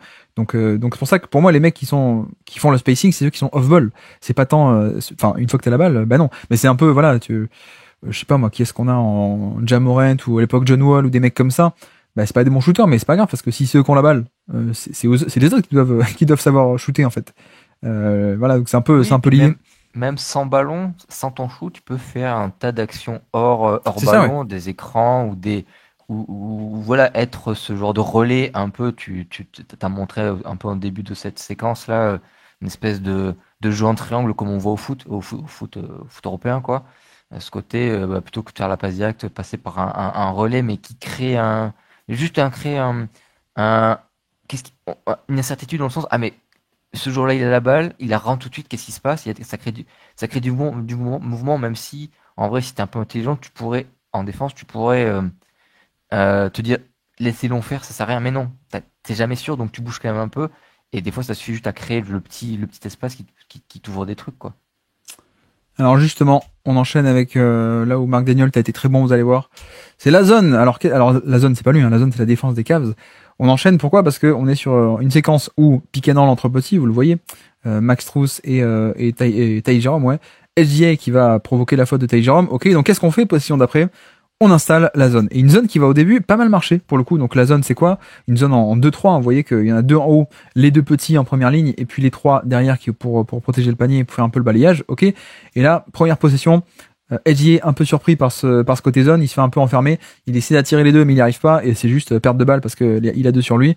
Donc première possession qui marche pas mal en termes de zone, et Ty Jerome qui va hop derrière en plus mettre le panier. Hop, possession d'après, pareil, la zone, on prend un tir un peu précipité de la part de Jalen Williams contre cette zone-là. Alors, un peu erreur de Ty Jerome, mais pas puni pour le coup sur cette zone-là. De nouveau, pareil, zone défensive, quatrième quart-temps, toujours quatrième quart-temps, on se rapproche un peu du money time. Toujours cette zone, hein, parce qu'on a deux petits qu'on va protéger, donc Garland et Ty Jerome. Et là, toujours pareil, hein, on arrive, on galère un peu côté OKC, on fait tourner, interception de Jarrett Allen qui vient s'interposer. Et là, ça va commencer à marcher. Et qu'est-ce qu'ils vont faire en fait OKC? Que fait Mark Daniel? Vous allez voir. Je fais arrêt sur image, vous le voyez. Mais en fait, vu que c'est une zone de 3, 2 en haut, 3 en bas, que fait OKC? Ben, ils vont en mettre 3 en haut. Comme ça, ils ont sur cette partie de terrain tout en haut. Donc là où il y a deux défenseurs des Cavs, en haut de la zone, il y a que deux. Ben eux, ils mettent 3 joueurs. Et comme ça, il y a un surnombre assez rapide. Et ben, le décalage est fait. Et c'est comme ça que vous allez voir, on va aller enchaîner action après action. C'était pas le cas au début quand ils sont un peu surprendre. Regardez, au tout début, là on a juste 2 en haut, donc Williams et SGA. Ça c'est quand Cleveland sort sa zone et qu'ils sont pas prêts. Ok ici. Et donc après un temps mort, Mark Daniel qui dégaine ça, vous allez voir que ça va se répéter. 3 en haut, comme ça il y a un surnombre ici. Donc en plus on joue un pick and roll, comme ça bah, les deux sont un peu obligés d'accourir. Et donc Williams est laissé libre. Et une fois que voilà, là on voit qu'il y a le décalage, il s'infiltre. Le chaos est créé, le décalage est créé, extra passe et Hartenstein vient faire le flotteur. Là, alors ça, là c'est même pas de la zone, là c'est juste, on est en semi-transition, la zone n'a pas le temps de se mettre. On voit que Jarrett Allen est pas totalement en place, il est un peu haut. Donc SGA qui va attaquer comme si c'était un peu une défense de homme à homme. Hop, il marque pas, mais pourquoi j'ai laissé? C'est la fameuse action. Là je te parlais d'arbitrage où il y a un 3 points un peu qui aurait pu être incroyablement important et faire gagner le match, sur lequel SGA a marché out of bounds. Je pense qu'on l'a tous vu celle-là. Ça c'était flagrant, oui. Il dit ça dans le chat, c'est ça? Non, là pour le coup, c'était moi. Ah, tu l'as vu à l'œil nu. De nouveau, après, la zone. T'avais annoncé qu'il y avait un problème d'arbitrage, et du coup, j'ai vu le pied dehors, quoi. Exactement. De nouveau, la zone. Et ça, cette fois-ci, hop, on va pas chercher à faire les 3 en haut. Vous allez voir, juste on déroule un peu normalement. Voilà, un pick and roll sur le côté, ici. Et c'est juste que ça donne rien. Pas grand chose, hein. C'est bien géré. Sauf que, bah, même quand ça donne rien, bah, t'as quand même SGA qui est en 1 contre Okoro en plus, qui est le meilleur défenseur extérieur. Je vais sur mon spot, je score. Voilà. Donc ça, c'est juste, c'est juste le shot making de SGA. Et donc, on recommence. Pareil. La zone 2-3. Et donc, qu'est-ce qu'on fait? On en met 3. Là où Cleveland en a 2. Voilà. Très simple, hein. Vraiment, c'est très très simple. Ça paraît très bête même. Mais c'est exactement ce qu'ils font. Donc, on met 3 en haut. Et comme ça, on déroule. Encore une fois, pick and roll. Le décalage est créé, voilà, pénétration, Lou Dort. Après, une fois que t'as le décalage, bon, ben voilà, c'est juste extra passe. Bon, en l'occurrence, à la fin, excellente action de Jarrett Allen, mais on avait quand même bien réussi à casser la zone. Et puis, et d'ailleurs, en plus, contre assez clutch, je crois, parce qu'il y a un 3 points derrière en transition. Ouais, voilà, de Mitchell qui était assez important. Mais on continue, pareil, zone 3-2, et donc OKC qui en met 3 en haut. C'est fait exprès, voilà, on vient poser un pick and roll. C'est toujours pareil, hein. Et pour le coup, Mark Daniel, avait bien trouvé la parade. Là, on voit, hein, extra passe et flotteur ouvert dans la raquette, plus rebond offensif qui va donner, si je dis pas de bêtises, une nouvelle possession et SGA qui va au flotteur. Voilà. Donc panier encore une fois. De nouveau, la zone 3-2 et de nouveau, on crée un surnombre. Donc là, on a même 4 joueurs tout en haut. Et donc facile, hein, une fois que c'est fait, bah, le décalage est créé, la défense se casse, quoi. On arrive totalement à casser la zone. Et même, moi, j'en étais au point où à ce moment-là, bon, on a vu quand même 2-3 possessions où il crée ce surnombre en haut de la zone. Tu te dis, mais pourquoi, en fait? Au bout d'un moment, il faut arrêter de la faire, cette zone. Ils ont trouvé la solution, quoi. Et bon, là, en l'occurrence, ils mettent pas le tir. Pourquoi j'ai mis rebond clutch de Mobley? Il va y avoir 3 rebonds clutch de Mobley pour le coup. Donc, OK, ici, qui déroule son action. Hop, vous allez voir le tir manqué de Lou Dort. Hartenstein qui est en parfaite position pour le rebond. Vous allez voir, il a la position préférentielle. Et qu'est-ce qui vient de nulle part par-dessus avec ses longs bras? c'est Evan Mobley qui vient juste dévier ce ballon et empêcher une nouvelle possession pour OKC, ce qui était crucial, hein, parce qu'on est money time là pour le coup, 123-118, il reste 3 minutes. Juste la petite touche là, ici même. Bref, donc premier rebond clutch. De nouveau la zone, et tu vois, de nouveau, je comprends pas, hein, ils insistent, hein, alors que OKC à la parade, ils arrivent à chaque fois à casser la zone. Pourquoi donc c'est Jarrett Allen ne fait pas, alors je suis pas un spécialiste non plus, hein, mais ne fait pas, parce que son problème à lui, c'est qu'il dans la zone 2-3, elle marche très bien en Europe parce que tu as le pivot qui peut rester dans la raquette, être planté dans la raquette, et du coup être vraiment celui qui bouge tous qui peut faire le piston à chaque fois qu'il y a un décalage comme ça de créer, et de permettre à la zone de se reconstruire dans la seconde, quoi. Ouais, mais parce qu'il n'y a pas la règle des 3 secondes, quoi, du coup. Voilà. Et là, c'est ce que je regarde depuis tout à l'heure. Effectivement, on voit bien, on voit qu'il fait toujours des allers-retours entre la raquette et que c'est galère. Et comme il doit choisir un côté de la raquette, ça crée un trou.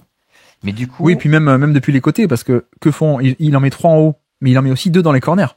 Et donc, t'as 2 shooters, en tout cas 2 menaces. Et donc, soit Jarrett Allen, là, qui est tout en bas proche du panier, il monte un peu ici en tête de raquette, mais ça libère un cut ligne de fond d'un des deux.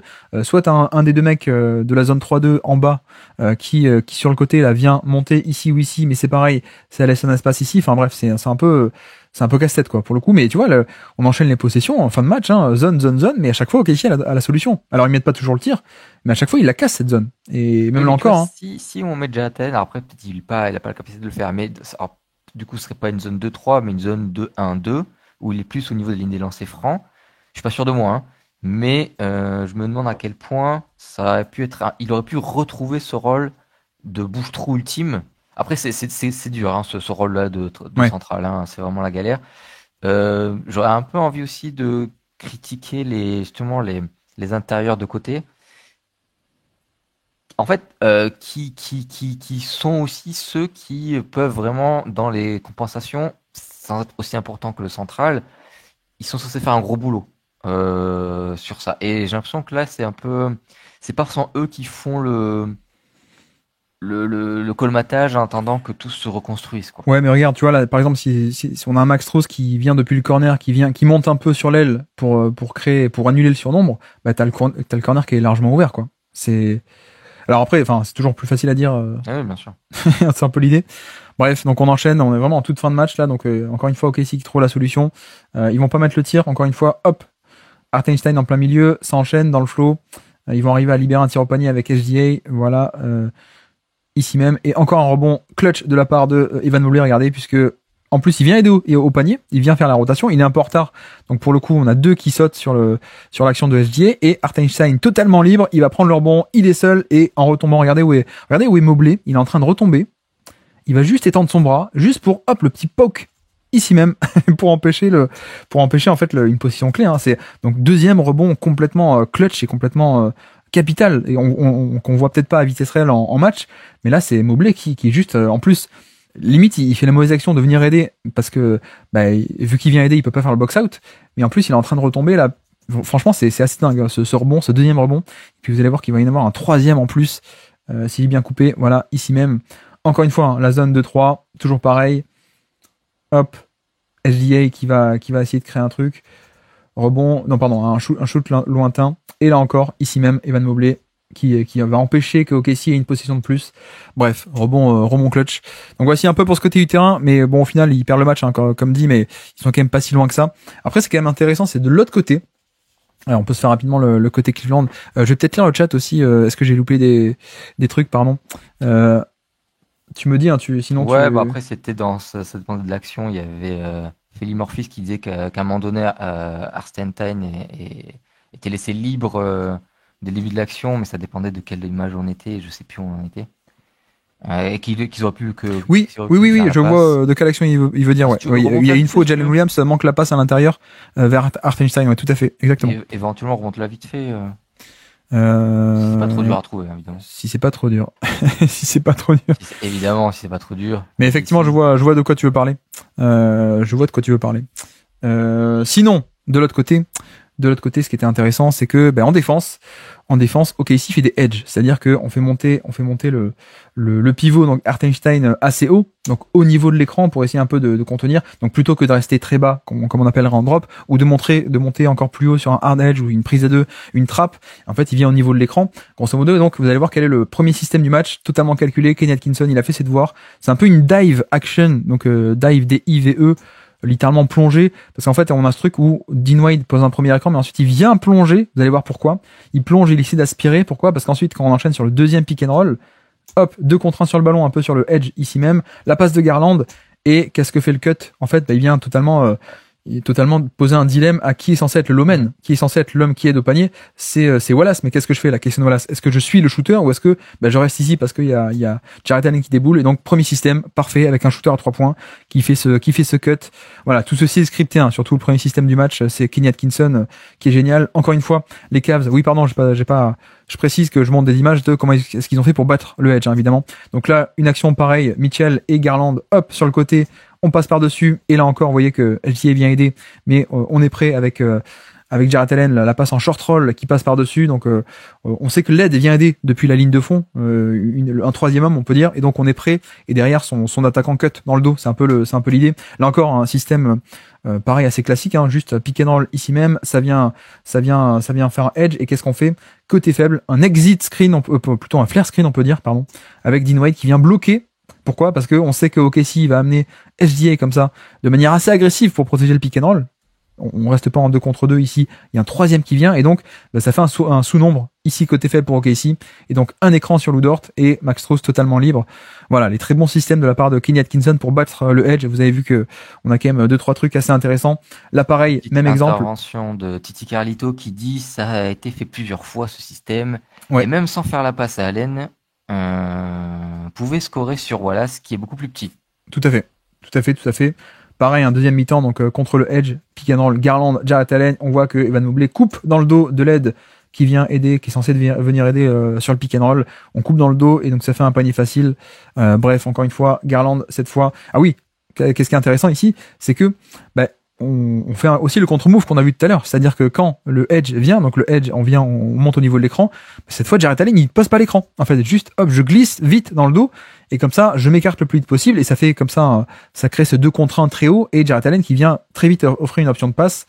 Et donc, extra passe, bon c'est un peu manqué, mais derrière on se retrouve avec un 3 points de Dean Wade. Donc voilà, plein de petits trucs et astuces. Donc là, en l'occurrence, c'était l'écran glissé, et on voit aussi le côté rebond offensif. Je peux montrer les stats assez rapidement, mais on est quasiment à 40% de pourcentage de rebond offensif sur ce match-là pour les Cavs. C'est énorme, vraiment énorme, et on va voir qu'en plus, sur la fin de match, ça les a pas mal pénalisés aussi. Alors que là, c'est pareil. Hop, un écran glissé, cette fois de la part de Evan Mobley, vous avez vu, hein. Ici même, il vient très vite dans le dos de la défense, et comme ça, extra passe, un 3 points, Max Strus, qui le met. Voilà. Le côté, la défense de OKC fait des edge, cette fois, ils étaient prêts. Et c'est vrai qu'un des points de bascule aussi, c'était, qui est-ce qu'on met en backup pivot? Qui est-ce qu'on va utiliser en backup pivot? En l'occurrence, premier mi-temps, ils ont pris Jalen Williams. Je sais pas si tu connais toi Jalen Williams, c'est plutôt un pivot on va dire offensif, un peu de 3 points. Je crois que j'ai un peu vu quand c'était quoi, c'était la finale de conférence contre Dallas l'année dernière, j'avais un peu regardé. La demi, ouais. Ouais, je sais qu'il y avait 1 million de Williams et ouais. Et un qui a des grosses épaules, c'est pas très grand mais grosses épaules, c'est ça, hein. C'est un pivot passeur qui a un peu de shoot, un peu spacing, mais qui est pas bon défenseur. Et en fait, déjà, en fait, dès qu'il est rentré, il se fait cibler. Là, on voit, je vous laisse dérouler plusieurs, je vais pas toutes les décrire, hein, mais vous le voyez, hein, plusieurs fois où on attaque à chaque fois Jalen Williams, pardon. Même là, sur un pick and roll entre petits, le but, c'est d'aller cibler Jalen Williams qui est sous le panier. Bon, en l'occurrence, la passe loupée, un peu dommage, mais voilà, dès qu'il est sur le terrain, en fait, on l'attaque. Là encore, cette fois, hop, Caris Levert, on renverse. Pourquoi, que fait cette action ici? Je ne sais plus. Il est où Jalen? Oui, il est là, pardon. Je regarde pas les bons joueurs. Voilà, donc encore une fois, on attaque Jalen Williams sur une action. Le décalage est créé, extra passe. Bref, et ça donne un panier. Bon, un tir ouvert en tout cas. Voilà, donc vous voyez qu'en fait, dès qu'il était sur le terrain, on l'attaquait. Là, c'est sur un jeu de main à main, hein. On voit que il va rester bas sur l'écran, donc jeu de main à main, Max Strus qui va dégainer. Heureusement qu'il était en forme, hein, Max Strus sur ce match-là. Et le problème, c'est que il se fait cibler. Et même là, combien de fois est-ce qu'on voit ça? On voit jamais ça. On a Evan Mobley qui a une sortie d'écran, un pin down en plein match, alors que c'est pas trop un shooter. Et pourquoi est-ce qu'on fait ça? C'est pour cibler Jalen Williams. C'est le genre de système qu'on voit jamais, hein, pour Evan Mobley. Mais là, on le fait. Pourquoi? Pour le cibler. Et bon voilà, là encore, Mitchell qui va le cibler. Et le problème en fait, c'est que Hartenstein a été en problème de faute. Il a été en problème de faute en fin de première mi-temps, et ce qui fait qu'on a dû se retaper des minutes avec Jalen Williams qui a dû rentrer. Et vous voyez que là, on y est sur la fin de mi-temps. Et Mitchell, qu'est-ce qu'il fait? Pick and roll, on fait monter Jalen Williams, on refuse d'écran, on part de l'autre côté. Bref, en fait, pour moi, ces problèmes de faute ont posé pas mal ont été un tournant parce que ça a forcé à mettre Jalen Williams sur le terrain. Et donc, heureusement, l'ajustement qui a été fait en deuxième mi-temps, ça a été plutôt, pour le coup, de dire, bah non, pas Jalen Williams. On va plutôt utiliser Kenrich Williams, qui lui est plutôt en poste 3-4 de formation, mais qui joue backup pivot. Donc ça a été l'ajustement de la deuxième mi-temps, ouais. Ouais, Malakos qui dit qu'il avait trouvé les passes au poseur d'écran excellentes sur ce match parce que profondes, plus proches du panier que simplement en tête de raquette. Ça leur rend le décalage plus dur de compenser, surtout avec des joueurs comme Allen et Mobley sur les actions que tu viens de montrer. Exactement, tout à fait. Bon, un peu de Ty Jerome, ça fait du bien. En plus, c'est quelqu'un que Team 8 juillet représente. Mais excellent, franchement, Ty Jerome, assez dingue, je laisse un peu enchaîner, mais cette espèce de flotteur qu'il arrive à déclencher. Alors déjà, il a un style, vraiment en termes de pick and roll, t'as toujours l'impression qu'il est en train de faire des changements de direction ou changement de rythme, et donc le défenseur est à chaque fois complètement perdu. Mais en plus, donc il a ce flotteur qu'il arrive à déclencher un peu loin du panier, un peu n'importe comment, des deux mains. Et là, il a enchaîné, hein. Je t'ai montré le box score tout à l'heure, je crois qu'il a joué 11 minutes, mais 6 sur 7 au tir, enfin 11 points, 15 points, je sais plus, mais un truc assez dingue. Et en fait, les deux mi-temps, il rentre, il marque première mi-temps, il fait une séquence où il enchaîne plein d'actions. Pareil, deuxième mi-temps, c'était le festival un peu Ty Jerome qui a été un facteur X de ce match-là, qui d'ailleurs là on le voit bien, il permet de cibler Jalen Williams encore une fois. Bref, donc excellent match de la part de Ty Jerome. Ça c'est pour la première mi-temps. Et puis la deuxième, pareil, on voit. Attends, ce Ty Jerome là ça me dit vraiment un truc, mais j'ai plus du tout les références que j'avais sur lui avant. Tu penses que ces petits machins que tu dis là, cette façon de faire un pick and roll et cette façon de scorer, c'est nouveau en fait, ou c'était déjà avant et on s'en servait pas, ou tu as un peu une vision de ça? J'ai pas tant de souvenirs que ça, parce qu'en fait c'était un no-name NB quoi. Enfin je le connaissais un peu à Virginia, mais enfin bon voilà quoi. Moi je regardais déjà, c'était pour regarder DeAndre Hunter, donc j'ai pas focus complètement, mais non, enfin c'est. En fait, c'est un peu le mec qui sort de nulle part, quoi. Et j'ai surtout l'impression qu'il met Spanier cette année. Mais non, mais tu le vois, hein, visuellement, c'est le style, comme ils disent, Herky Jerky, là, où un peu, et des flotteurs qui déclenchent depuis très loin et ça marche. Là, ça marche pas, mais extra passe ensuite pour un 3 points. Rebond offensif, encore une fois. Bref. Non, Ty Jerome a vraiment été un facteur X assez énorme de ce match-là. On profite encore un peu de quelques actions pour ceux qui sont en vidéo. Mais ouais, ça a été un... Tu as une question de Polar Pants qui dit Oklahoma City, est-ce que c'est pas compliqué le rebond défensif sans Hartenstein et Chet face à Allen et Mobley pour poursuivre sur le full trouble de Hartenstein qui est obligé. Ouais. Bah clairement. On va le voir là, tout à l'heure. Là, on y arrive sur la fin de match. Ils se sont fait dézinguer, mais parce que en plus Hartenstein était loin du panier. Mais oui, pour moi, c'est aussi une des raisons pour laquelle ils sont allés chercher Hartenstein. C'est parce que l'équipe avec Chet était très bonne, hein, évidemment, déjà élite l'an passé, mais leur défaut c'était un peu le rebond défensif, et je pense que Hartenstein peut carrément aider à ça. Après, c'est pas totalement un problème parce que parfois ils jouent un peu le jeu des possessions, et comme c'est une équipe qui fait très peu de turnover parce que ils font pas de la passe risquée non plus, et enfin bref, ils sont pas mal sur le turnover, et puis ils sont tellement bons aussi au rebond offensif que ça compense quoi. T'es pas obligé d'être premier en rebond défensif, sauf sur certains match-ups où ça peut poser problème. D'ailleurs, Dallas les avait bien écrasés là-dessus en playoff. Ça avait été un point clé de la série. Et là, ouais, là c'est pareil. Je pense que d'ailleurs c'est pas un hasard, c'est pas tant que ça un hasard si les Cavs ont autant insisté au rebond offensif, quoi. Tu vois. Bref, autre point que je voulais aussi mettre en lumière. Philly Morphis qui dit en parlant, je pense, de Ty Jerome, qu'on dirait qu'il danse un peu. D'autres gens moins poètes diraient qu'il a l'air d'être ivre. Mais ça, c'est. Autre point aussi, c'est à quel point est-ce qu'ils sont arrivés à un peu à cibler SGA. En fait, sur des actions assez, bon, c'est classique, hein, on en a déjà parlé, mais un peu quand on fait des doubles écrans, bah, le premier, il y a forcément SGA qui est impliqué, et comme ça permet d'obtenir un premier switch. Et comme ça, quand on enchaîne sur le vrai pick and roll, bah, le défenseur du premier rideau, c'est pas Kesnolas qui est très bon, bah, c'est SGA. Et donc ça permet un peu de, voilà, on fait un premier switch, ensuite on fait la vraie action, et évidemment c'est quand même plus facile de faire un pick and roll avec un premier rideau qui est plus fragile. Voilà, mais ça c'est un classique, hein, beaucoup d'équipes le font, mais les Cavs ont quand même beaucoup déroulé sur ce genre d'action exprès. Là, vous voyez exactement, c'est exactement ça. Hop, on amène SGA sur l'action, Garland qui va cibler, piquer dans l'entre petit, SGA qui arrive pas à contenir, donc on va aller jusqu'au panier. Garland, hop, le petit flotteur dans la raquette. Voilà, il y avait aussi cet effort-là qui a été fait tactiquement de la part de Kenny Atkinson, d'essayer évidemment d'impliquer le plus possible le défenseur qui est moins bon. Et d'ailleurs, vous voyez aussi pourquoi est-ce que on switch? Parce que vous pouvez dire, sur la première action que je montre, effectivement, il y a 2 écrans. Pourquoi est-ce que SGA switch? Vu qu'on veut pas qu'ils soient impliqués sur le deuxième écran. Pourquoi est-ce qu'il y a ce switch un peu automatique de, c'est trop facile, regardez. Regardez pourquoi. Ensuite, il y a 2 actions où ça ne switche pas automatiquement. Vous allez voir, donc, piqué dans entre petits. SGA qui ne switche pas, il va rester là, 2 contre 1 sur Garland. Et donc, que fait Dean Wade, qui est le poseur d'écran? Il s'écarte et pick and pop. Voilà. Voilà pourquoi on se retrouve aussi avec pas mal de ces cas de figure où nous, en tant que spectateurs, on se dit, mais mince, pourquoi il switch? Il bataille pas tant que ça, on pourrait batailler un peu plus. Mais en fait, parce que tu te fais punir, en fait, à ce niveau-là, surtout à ce niveau-là, des équipes d'élite. Et la moindre petite erreur, tu switches pas, tu veux pas switcher, ok, pas de problème. Mais si tu switches pas, ça veut dire, tu mets 2 contre 1 sur le ballon. Moi, je m'écarte, petit pick and pop. Et je crois qu'il y a une autre action en plus, juste après, qui a été un peu pareil, et si je dis pas de bêtises.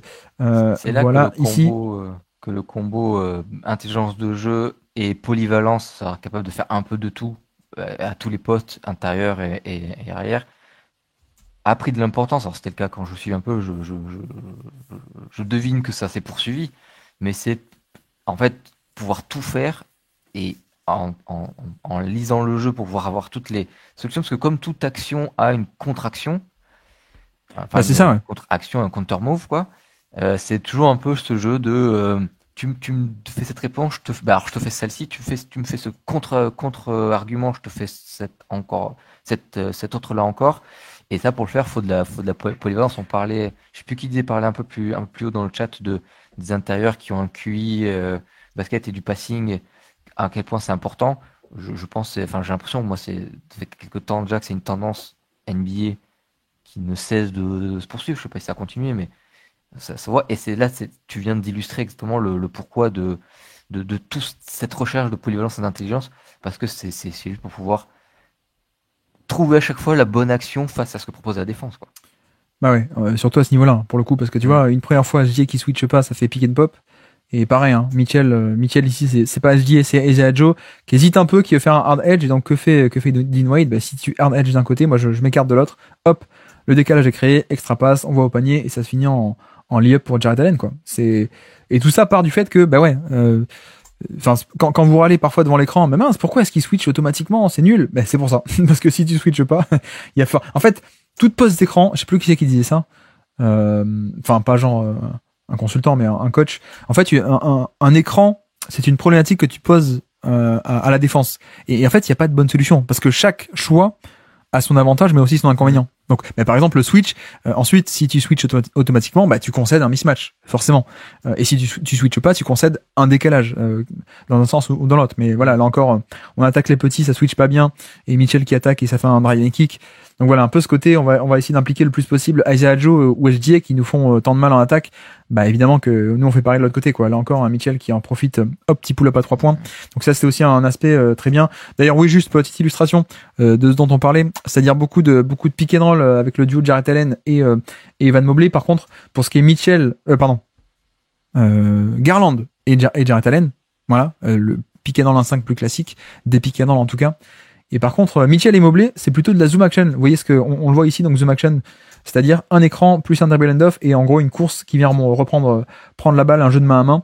Et c'est vrai que c'est plutôt ce type d'action qu'on déroule un côté sur les séquences avec Mobley et Mitchell. Et là, vous voyez qu'en plus, quand on arrive à provoquer soit un switch de facto qui est pas voulu mais qui est forcé, ou alors on arrive à prendre position au poste bas, voilà, ça crée des situations assez intéressantes. Ou alors, si ça n'aide pas sur Mitchell, ça fait un tir ouvert. Mais bon, ok, ici, il a très très bien défendu Mitchell pour le coup. Donc là-dessus, c'était pas un problème. Voilà, extra passe et puis une zoom action qui fonctionne bien. Pareil, zoom action ici avec Max Strus. Ça défend pas bien, donc on libère sur le Niang, hein, tu vois, je t'en parlais. Georges Niang a joué pas tant que ça, mais il a joué dès qu'il y avait Mobley, parce que ça permet d'offrir un peu d'espace. Donc voilà, le côté Mitchell et Mobley, c'est plus de la zoom action que du pick and roll classique. Ou alors on a aussi pas mal de pick and roll inversé, mais là encore, zoom action, un écran, un dribble and off, de nouveau. Cette fois ça switch, d'ailleurs on le voit. c'est Kenrich Williams, le pivot. C'est plus Jalen. C'est Kenrich, le petit on est plus sur du drop. On est sur du switch cette fois-ci. Et ça nous a permis un peu de changer, limiter les dégâts, on va dire. Mais voilà, moi j'adore Kenrich Williams, hein, c'est pas nouveau. Et puis on se fait un peu le money time aussi, parce que vous allez voir qu'il y a une bataille de money time qui était assez intéressante. Donc là, on le voit bien, ça part un panier. Alors je vais le décrire quand même pour les gens qui sont en podcast. Le pick and roll, Garland et Jarrett Allen, classique. Et donc que fait OKC? Ils font leur edge. Et leur edge, pour le coup, le edge est assez agressif. Donc Hartenstein monte assez haut au niveau de l'écran, pour le coup. Là, on parle de money time, 3 minutes à jouer. Voilà, on est toute fin de match. Et donc contre-move classique, quand quelqu'un monte haut, le poseur d'écran, il descend vite plus bas. Voilà, juste on crée ceci. Et donc exactement, la passe en cloche avec le bon timing de Garland qui est un fantastique passeur. Une fois que c'est fait, là vous avez vu aussi le LED qui vient depuis la ligne de fond et donc le cut dans le dos de LED, tout ça est scripté. Voilà, donc le contre-move classique de finalement si tu edge, je pars de l'autre côté, je glisse l'écran. Ok, mais donc que fait ici on est en fin de match. Regardez qu'est-ce qu'ils font. Ils changent totalement les match-ups. Mais alors pourquoi? Cette fois, on met Hartenstein, non pas sur Jarrett Allen, on le met sur Evan Mobley. Et pourquoi? Parce que je vous remets l'action. Qu'est-ce qui s'est passé sur l'action? On a Jarrett Allen qui, après avoir reçu la passe, il a fait la bonne décision sur le short roll, ce qu'on appelle donc l'extra passe en sortie de pick and roll, la bonne passe en mouvement. Or, en l'occurrence, Evan Mobley est un passeur moins bon. Donc en fait, ce qu'a fait Mark Daniel en une possession directement, c'est ils veulent jouer à ça, c'est le money time, on va pas déconner. On change les match-up, on met Hartenstein sur Mobley, comme ça. Si eux ils veulent impliquer Hartenstein et affronter un edge, ils peuvent le faire, ok. Sauf que Mobley est quand même moins bon sur ce qu'on appelle le passing de short roll. Et donc en effet, la passe est libérée. Et vous voyez que il fait pas forcément la bonne lecture. On a Max Strus qui se libère sur l'aile. Avec Jarrett Allen qui attire à l'intérieur le défenseur, on a Max Strus qui est totalement libre. Et pourtant, Evan Mobley fait pas forcément la bonne lecture. C'est pas grave parce qu'il va au panier, rebond offensif et faute. Mais voilà, c'est un peu l'idée de suite changer le match-up parce que on sait que Mobley est moins bon passeur en mouvement. Donc on se dit tiens, ils nous ont eu une fois sur ce passing en mouvement après le pick and roll. Donc changeons de suite et vous allez voir qu'ils vont continuer d'ailleurs. Voilà, encore une fois. Enfin, là, tu vas me dire, et puis, est-ce que Cleveland n'aurait pas pu se dire, mais je veux certainement pas que ce soit comme ceux qui maîtrisent qui va poser l'écran. Oui, choisir le poseur d'écran, tu veux dire. Voilà. Pourquoi ne se sont-ils pas dit, je veux surtout pas que ce soit Mobley le passeur, donc je mets pas lui en écran. Ou alors tu penses qu'ils se sont dit, ok, Mobley il est moins bon passeur, mais ça il y a quand même c'est pas non plus un manche. Enfin, j'en sais rien, je le connais pas. Non, mais parce que c'est justement ça. C'est tout le dilemme qu'essaie de poser OKC. C'est si tu veux attaquer le edge, tu peux le faire, mais tu le feras avec un passeur qui est moins bon. Ou alors, comme tu dis, si tu veux toujours avoir comme partenaire, non pas cibler Hartenstein, mais avoir comme partenaire Jarrett Allen, tu le fais. Mais sauf que Jalen Williams, regarde, voilà, tu le vois là ici, ça switch. Et donc t'as pas de edge. Du coup, la réponse c'est le switch. Ouais, ok. Et c'est en ça que la réponse de Mark Daniel est très bonne parce que il y a un côté où en fait t'es obligé de choisir. Tu peux pas avoir les deux en même temps. Tu peux pas avoir et Jarrett Allen en tant que cible et Hartenstein à cibler. Ils font ils splitent un peu, mais c'est une technique vieille comme le monde. Hein. Enfin, je veux dire, j'avais souvenir de Mike Malone qui fait ça avec Jokic et Mason Plumlee sur une fin de match contre les Pacers en 2020. J'avais écrit un trop long article à ce sujet. Je sais pas si tu te souviens. Mais bref, donc il y a un peu ce truc là. Et donc en effet, possession d'après. Money Time, ils se disent, on va tester. Nous, on veut le pick and roll avec Jarrett Allen. Ok, mais sauf que Jarrett Allen est défendu par Jalen Williams, qui lui switch. Et donc, pas de décalage. Voilà. Et donc, ensuite. Attends, question de Philly Morphis. Ouais. Est-ce que la défense en edge de OKC est volontairement si proche du milieu de terrain? Donc, est-ce que c'est voulu que ce soit si haut? Mais bon, après, l'écran, il est posé c'est Cleveland qui est posé. C'est ça, c'est l'écran qui est posé très haut, ouais. Tout à fait. Non, mais après, je pense qu'il faut aussi dire que, est-ce que quand c'est surtout l'image avec Hartenstein, est-ce que là, est-ce que c'était intelligent de faire un edge, du coup? Est-ce qu'il vaudrait pas mieux rester en drop? Ou un léger drop, ou je sais pas quoi, peut-être. Un truc un peu plus... Peut-être, mais en l'occurrence, je pense que Garland était tellement bon sur ce match-là qu'on a vu pas mal déjà, mais des pénétrations où dès qu'il va au panier, il y a le flotteur et tout, quoi. Donc, je pense qu'il y a un peu ce truc de peut-être vouloir stopper la pénétration dès le début. Et donc, en effet, on a vu que... Et en vrai, j'ai un peu toujours cette pensée-là, après ça marche pas, mais tu peux toujours te dire quand t'es la défense, les décalages, ça peut quand même se rattraper malgré tout. Parce que un rapide, et plus c'est loin du terrain. Surtout que c'est la force de Casey de gérer ses décalages et une défense agressive, quoi, tu vois. Et du coup, plus c'est loin du terrain, entre guillemets, plus l'écran est loin du terrain, plus t'as quand même même si c'est pas toi qui choisis, mais t'as quand même cette chance d'avoir un peu plus, un fraction de seconde de temps supplémentaire pour voir le jeu et pour faire tes mouvements précis, quoi. Oui. Mais voilà, effectivement, donc il change les match-up. Mobley qui manque l'extra passe. Bon, c'est pas grave parce qu'il va au contact, il prend le lancer franc. Mais voilà, tu vois d'ailleurs, Williams était en position là, presque limite, il fait le style. Il arrive c'était presque gagné quoi. Et donc en effet, il y a le possession d'après. Il reste 2 minutes. On essaye une première fois avec Jarrett Allen, mais ça marche pas parce que du coup, Allen est défendu par Williams qui switch et donc pas de décalage. Et donc, ça a pas marché. Tant pis, on amène Evan Mobley qui vient poser l'écran. Sauf que si l'image, tu vois, Garland était en train de dire non mais tant pis. Toi, viens pas Mobley, moi on fait un pick and roll avec Petit quoi, avec Max Strus, tu vois, il est en train de dire non mais dommage, j'aurais bien voulu avoir Max Strus et aller cibler SGA. Bref, ça marche pas. Et là, comme on est en fin de match, voilà. Mais là, OKC change la couverture. Vous avez vu que Hartenstein a fini par switcher parce qu'on est en fin de match aussi. Donc il y a aussi un côté, on n'est pas dans le même prisme, on est possession par possession. Et donc là, en l'occurrence, voilà, on a déjà été puni cette fois. Ne consentons pas de décalage, forçons le 1 contre 1 un peu difficile, qui d'ailleurs est totalement gagné pour le coup. En tout cas, qui est gagné ici. Mais parce que quel est le problème? C'est que si t'as Hartenstein qui défend d'ailleurs très bien l'isolation sur Garland, je fais arrêt sur image. Où sont les deux autres gros? Ils sont autour du panier, les gros de Cleveland. Donc là, on va enchaîner des séquences où, hop, premier rebond offensif, mais parce que, c'est très simple, là, on est sur un 2 contre 2 au rebond avec 2 gros contre 2 petits, quoi. Donc rebond offensif pour Cleveland. On va enchaîner derrière. Là, grosso modo, le jeu de match-up, limite, on s'en fiche parce qu'en fait, c'est un jeu ils vont se faire avoir 4-5 fois d'affilée sur le rebond offensif, quoi. Là, d'ailleurs, Mitchell essaie d'y aller en 1 contre 1, isolation. Il refuse l'écran. Et de nouveau, Allen qui est bien placé, rebond offensif. Hop, ça ressort. Voilà, encore une fois, donc balle à Cleveland qui garde la possession. Mais ils l'ont fait 4 fois d'affilée. Encore une fois, on le voit ici. Hartenstein qui est sur Mobley, donc le fameux choix qui est fait exprès pour pas avoir le pick and roll qu'on a expliqué. Et donc, ok, Mobley prend un tir un peu dégueulasse, mais Hartenstein, encore une fois, est dans le périmètre. Et donc, il est pas au rebond. Et donc, mais le match-up où on avait mis Jalen Williams sur Jarrett Allen, ok, tant mieux, tu peux switcher, mais sauf que tu peux pas protéger le rebond. Et donc, Jarrett Allen fait encore une action qui donne un rebond offensif. Ils vont garder la possession encore une fois. Et puis, on continue Money Time. C'est la fin, là, c'est le match est plié. Et donc voilà, Evan Mobley qui sort, qui va attaquer. Et oui, action assez marquante parce que on a un Mobley qui est plus juste un défenseur. Et là, c'est quand même bien de le voir que c'est lui, en plus, qui conclut un peu ce match. Avec donc Mobley qui va attaquer en 1 contre 1 Hartenstein. Et qui va en mode agressif. Alors que pour le coup, c'est ce qu'on attend un peu, quoi. Tu vois, on a un peu un truc avec Mobley c'est un peu Anthony Davis, quoi, tu vois. Mais sauf que en année 2 et 3, ça a un peu bloqué. On avait surtout affaire à un défenseur et beaucoup moins à ça. Et la satisfaction de cette année, c'est que il développe un peu ce scoring et ça fait du bien. Donc magnifique action très symbolique de Mobley ici. Et puis encore plus symbolique après Mobley, c'est Garland qui a été fantastique sur ce match-là, qui vient totalement griller toute la possession. Il garde la balle, il grille les 24 secondes. Donc magnifique pour le match. Et puis en plus, il va au panier. Le petit layup et ça conclut.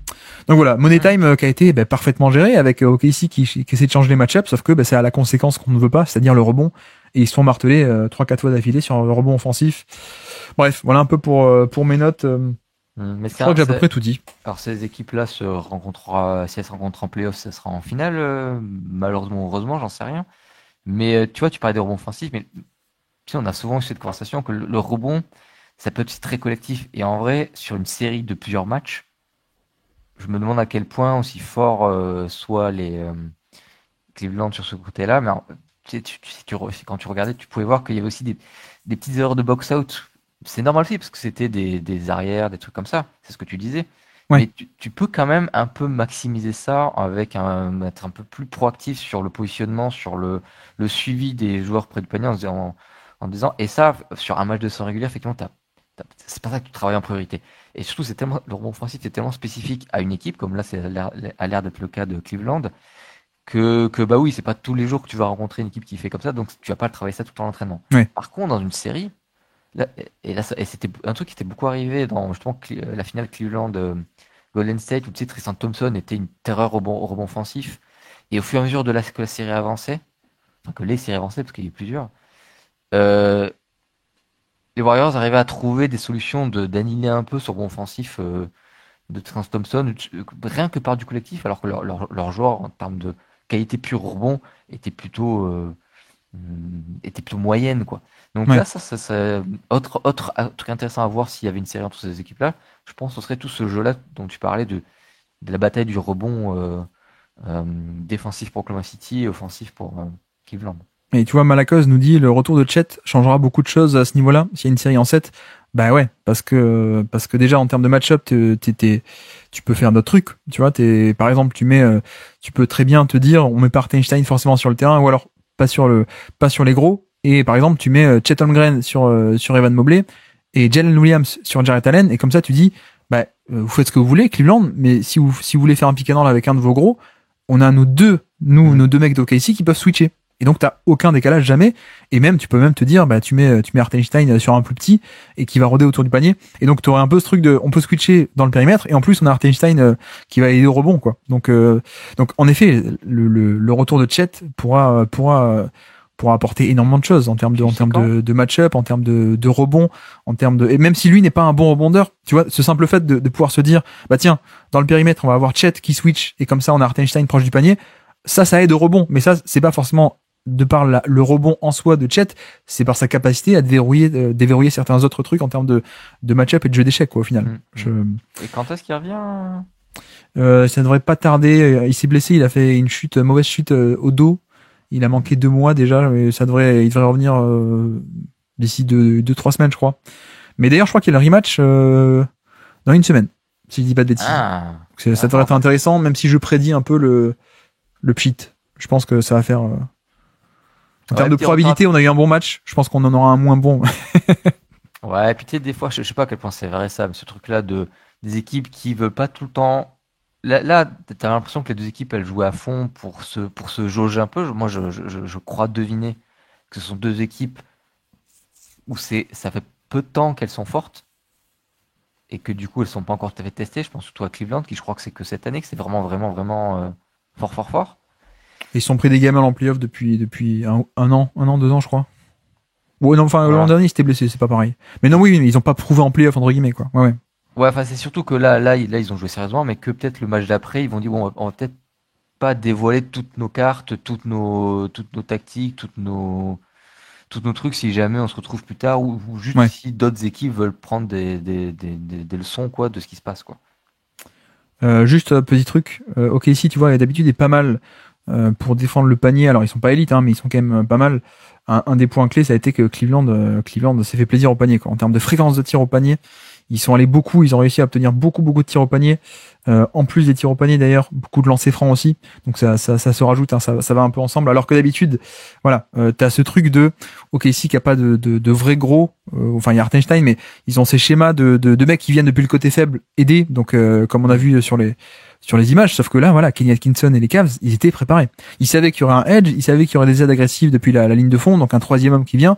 Ben, on était prêt avec des passes en short roll, des écrans glissés, avec un mec qui coupe dans le dos de l'aide et qui va au panier. Voilà, tout ce qu'on a vu un peu en image aujourd'hui, ou que j'ai décrit aussi pour nos chers amis en podcast. Mais voilà, c'est clairement, il y a un côté pour moi plan de jeu qui a été très bon, en plus du côté individualité où Mobley a été bon, Garland a été bon, Mitchell a été pas très bon. Enfin, en tout cas, il met peu de points, mais tu vois, moi, quand j'ai regardé le match, ça m'a pas choqué en mode il est pas bon.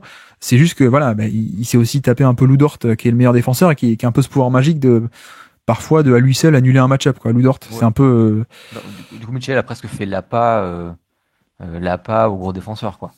Ouais, et puis en plus, tu vois, il a mis 11 points, je crois, un truc comme ça, 3 sur 16. Mais en termes de création, on a vu quelques très très bonnes passes sur des pick and roll, sur des pénétrations où il n'y a pas forcément le 3 points qui rentre à la fin, mais moi ça m'a pas choqué. Je trouve pas je dirais pas qu'il a été bon ou très bon.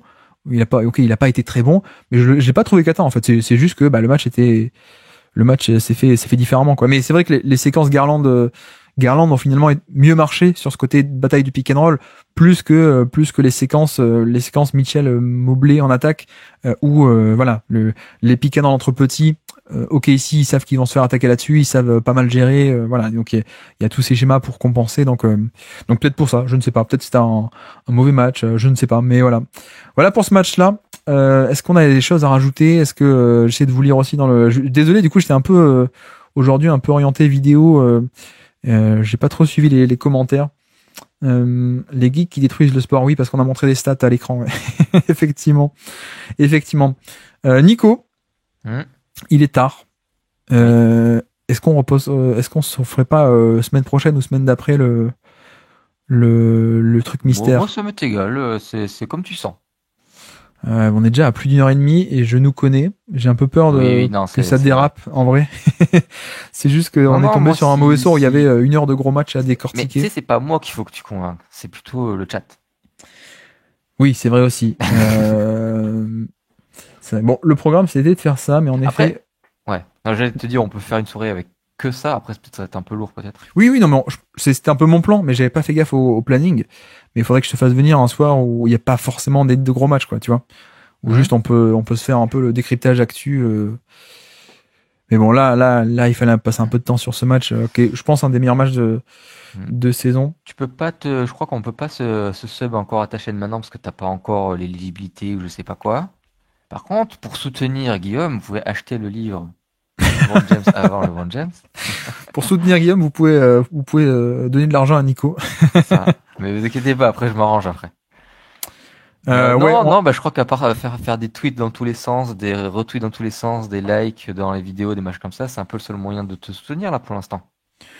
Oui, pour l'instant, on fait comme ça, il y a pas de un t-shirt avec Déjà, j'ai pas tout compris à Twitch.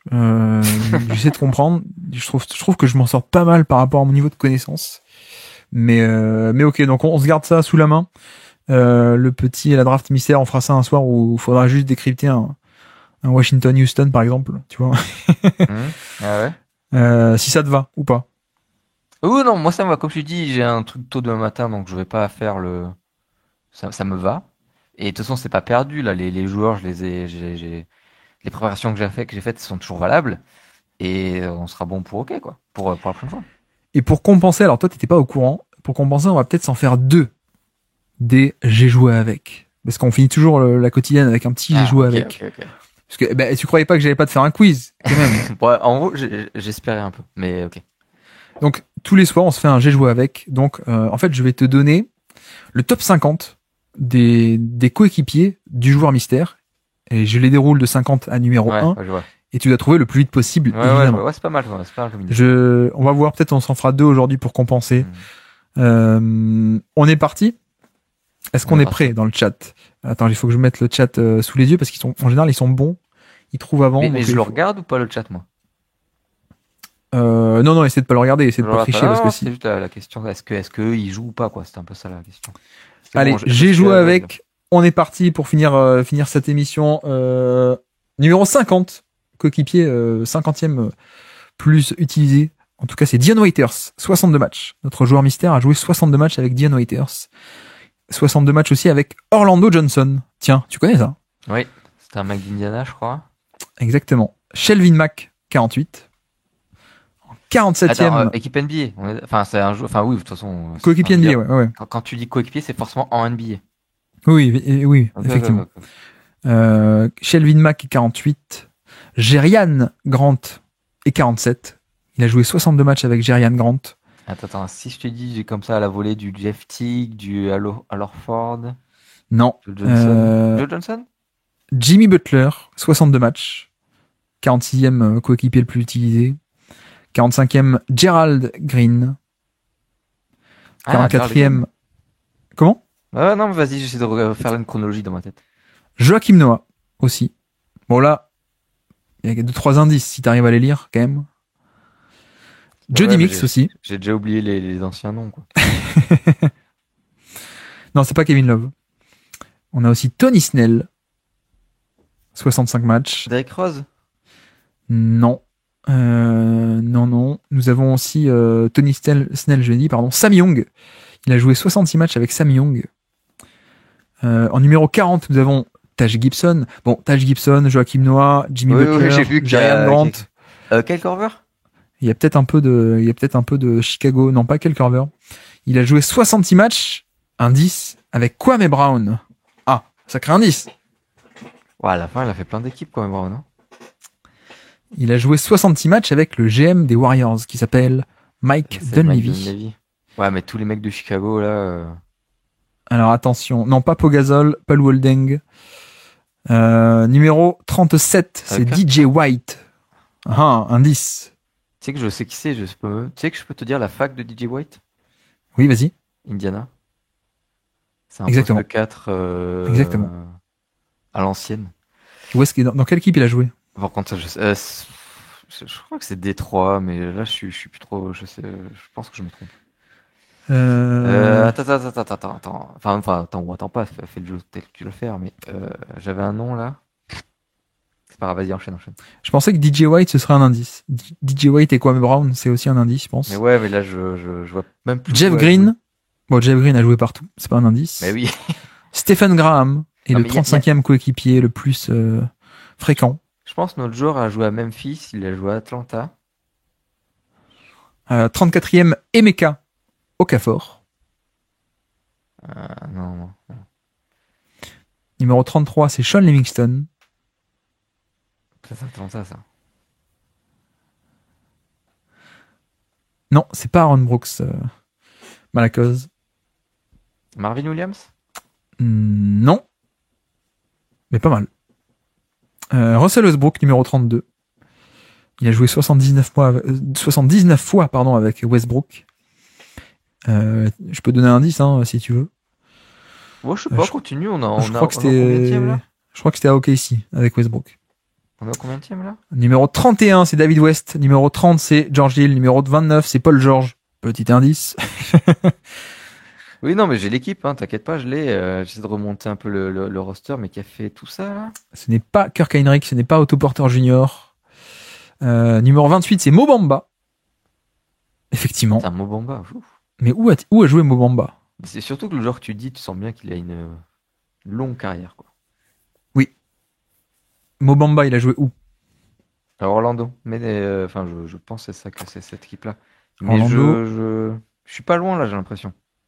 27, Roy Hibbert. 26, Ian Maimni. 25, Lance Stephenson. Bon. Tous les Pacers de l'époque. On a compris. Là. Numéro 24, Desagna Diop. Ouais. Donc, Desagna Diop. Cleveland. Comment? Dallas, Cleveland, mais là c'était il y a tellement longtemps. Aïe, mais c'est pas possible. tu te rétames à Desagna Diop, Kwame Brown, DJ White. Ça te dit rien tout ça? Ça, c'était les Bobcats, ça. Numéro 23, Serge Ibaka. Numéro 22, Jonathan Simmons. Ah, Jonathan Simmons. Mais je crois que c'était son joli contrat. Attends, c'est Folocha? Non. Et Jonathan Simmons, c'était pas aux Spurs, je pense que... Non, c'était à Orlando. C'était avec Mo Bamba, tout ça. Numéro 21, Taylor Hansbrough. Bon. C'est l'Indiana de l'époque, là. Ah, numéro 20, c'est intéressant, ça. Kyle Singler. Oklahoma City. Non, mais j'ai les équipes, Exactement, c'est plutôt la période Oklahoma City. Je crois qu'ils étaient... Je vais pas trop en dire. Numéro 19, Tyrese Thomas. Bon, là, t'as une équipe. Charlotte il y a très longtemps, là. Numéro 18, Elfrid Payton. Le Orlando de Bamba. Enfin, Numéro 17, Matt Carroll. Les Hornets de... les Bobcats. Matt Carroll. Ouais, Matt Carroll. Finesse, ça va tellement m'énerver quand tu vas me dire le nom, je vais dire mais oui, c'est ça. Et que je l'ai pas trouvé, parce que j'ai exactement les équipes, mais j'arrive pas à trouver dans les trous, là. Numéro 16, c'est Mario Ezonja. Comment? C'est pas Pachulia? Non. Numéro 16, Mario Ezonia. Numéro 15, Jonathan Isaac. Non, je crois que je l'ai. C'est Didier. Comment ça? Son prénom c'est Didier. Alors dis-moi. DJ en américain. DJ quoi? Didier Augustin. Exactement. C'est DJ Augustine. Félicitations. Bravo. Eh ben dis donc, je crois qu'on est rarement allé aussi loin. En même temps, je crois que c'est le joueur le plus dur qu'on a fait deviner pour l'instant.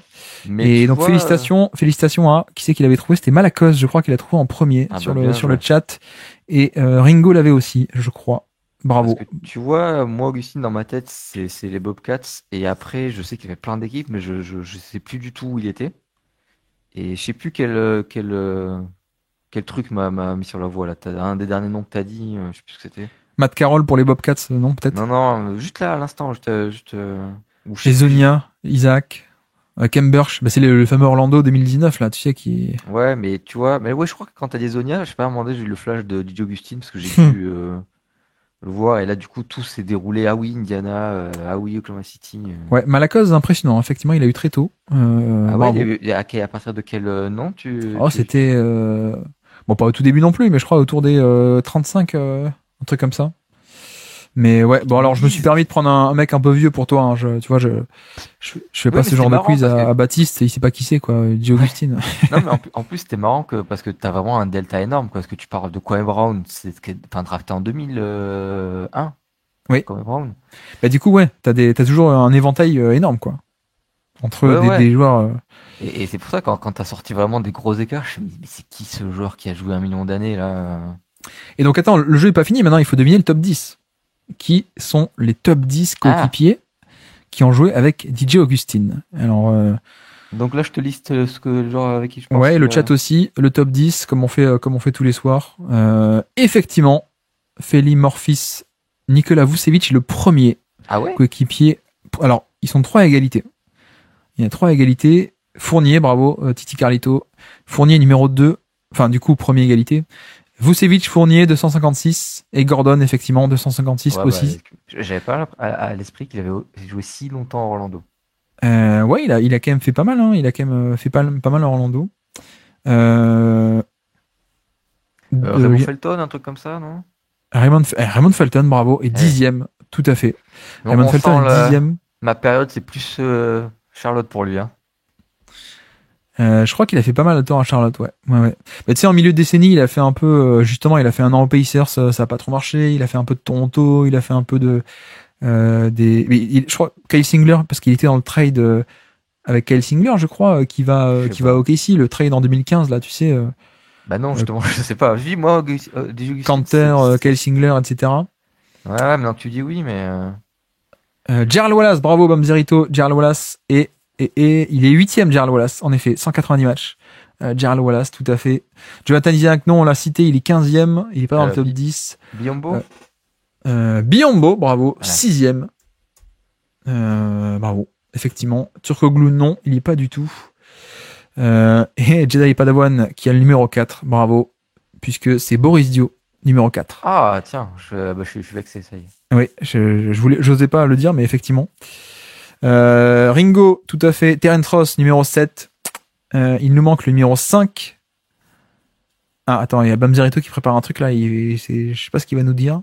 Le très grand, le immense. Nazar Mohamed, exactement, bravo. Ah, Bah dis bravo, donc, bravo, bien joué, ça. je Bravo. m'attendais pas à ce qu'il sorte, justement. Mais bravo, Nazar Mohamed, numéro 5. Donc je reprends. Vucevic, Fournier, Gordon, 1, 2, 3. Boris Dio, 4. Nazar Mohamed, 5. Bismack Biombo, numéro 6. Terence Ross en 7. Gerald Wallace en 8. Raymond Felton en 10. Il nous manque le 9. Et alors le 9. Alors Ah le ouais. 9. Waouh. Le 9, il a 226 matchs NBA. Walter Herman. Non. Il Non, vient mais de Kansas State. Je pense que tu l'auras pas. Hein. Moi, je l'aurais jamais eu. Il est drafté deuxième tour en 2017. c'est Bill Walker. Alors, Non, je peux te dire un indice, 2017. c'était les années Orlando. 2017, t'as dit? Ouais, Attends, 2017, ouais. Ah, je pense pas que je l'aurais, non. C'est trop... Non, c'est les années Orlando. C'est un ailier. Deuxième Pas un tour. Wes Inwondu ou un truc Exactement. comme ça, là. Bah, putain, mais d'où tu sors ça? Alors, je crois que je le retiens parce que j'aime bien son nom. C'est vraiment... Et que j'ai dû dire, ah, c'est marrant, lui, j'aime bien son nom, et puis j'ai dû le voir son nom régulièrement, le reconnaître à chaque fois, et sur plusieurs années. Et tu sais, ce type d'Orlando, il y a plein de joueurs, un peu, c'était toujours un peu plein de jeunes joueurs, voilà. Et je sais pas, je pense que le nom m'est resté parce que je l'aime bien et que... Moi, je l'aimais bien aussi, ouais. Bah, le nom est cool en plus. Bah, moi, quand je dis j'aime bien, c'est que le nom que j'aime bien, je le connais pas du tout, le joueur, hein. Ah, Donc, l'ailier était sympathique aussi. ok, ok. Enfin, moi, j'aime bien, mais de loin, quoi, pour un deuxième tour, quoi. Mais non, allez, dans le chat, on est impressionné. Mais alors ça, les gars, ça c'est Nico. Hein. C'est-à-dire qu'il va vous dire que Iverson a joué avec Nikola Jokic. Bon, on sait pas pourquoi. Et par contre, tu dis, alors qui était sur le terrain au moment du dunk de J.R. Smith contre Gary Neal? Il va dire Anthony Carter, de suite. Ah, mais ma mémoire fonctionne d'une manière très particulière aussi, hein. C'est une mémoire à tiroir, mais les tiroirs sont pas dans les bons tiroirs. Il y a juste un parfois qui est dans le bon tiroir. Ouais, avec des connexions de, je sais pas, visuels, de souvenirs que je sais pas pourquoi ça s'est retenu. Mais voilà. Bon, ça t'a plu ce jeu? Ouais, franchement, c'est bien. Sympa, C'est hein. un peu stressant le côté, t'as tout qui défile comme si c'était un chrono, quoi. Et tu sens que t'es pas loin. Tu sens que et plus ça avance, plus tu sais que, ah, j'aurais pu trouver avant. Mais vachement Franchement, marrant. Vachement une j'ai bonne envie de idée, faire je la sais pas. quotidienne que pour ça. Limite, j'ai même plus envie de parler des matchs. Je veux juste faire des j'ai joué avec. Bah, tu pourrais faire des petits duels de tournoi, tu vois. Tu t'invites deux C'est personnes. vrai. C'est vrai, c'est vrai. Et puis, tu vois, même des gens du Discord, du chat pourraient faire ça un temps. Et puis, juste, voilà, une soirée duel. Un Numéro tournoi comme ça. 11, c'était Gerald Henderson. Le protégé, le chouchou de Michael Jordan. Numéro 12, Derrick Brown. Numéro 13, Stephen Jackson. Kem Birch, numéro 14. Enfin bref. Le pauvre DJ Augustine qui a pas non plus fait une carrière... Enfin, il a quand même fait des équipes un peu nulles, hein, pour le coup. Mais, Après, il était pas génial, quoi. Enfin, moi, je sais que c'est vraiment un meneur en plus, qui était ce genre de joueur qui. qui était un peu coté, non? Ah oui, oui, bah, il a été drafté 11, 12, 13, un truc comme ça, et qui. Mais qui est un énorme lycéen, même, si je dis pas de bêtises. Ça, je saurais pas te dire là comme ça. Ah, moi, je te le dis. Non, mais par contre, moi, j'avais pas vu jouer, mais j'avais lu Draft Express et compagnie, et j'avais plutôt l'image d'un meneur plutôt intelligent gestionnaire, mais pas très créatif, pas de ça, mais plutôt gestionnaire et efficace. Et en NBA, c'était plutôt le scoreur, je trouvais. J'étais pas trop fan. Ouais. Mais d'ailleurs, il dégage, non. Il laisse partir Felton à New York avec un peu l'idée qu'il reprenne le flambeau et ça s'est pas très bien passé, quoi. D'ailleurs, un an après, il draft Kemba Walker, quoi. Ouais. Bon, après, c'était aussi Raymond Felton. C'était enfin, on savait que c'était pas une solution à long terme non plus, quoi. Ouais.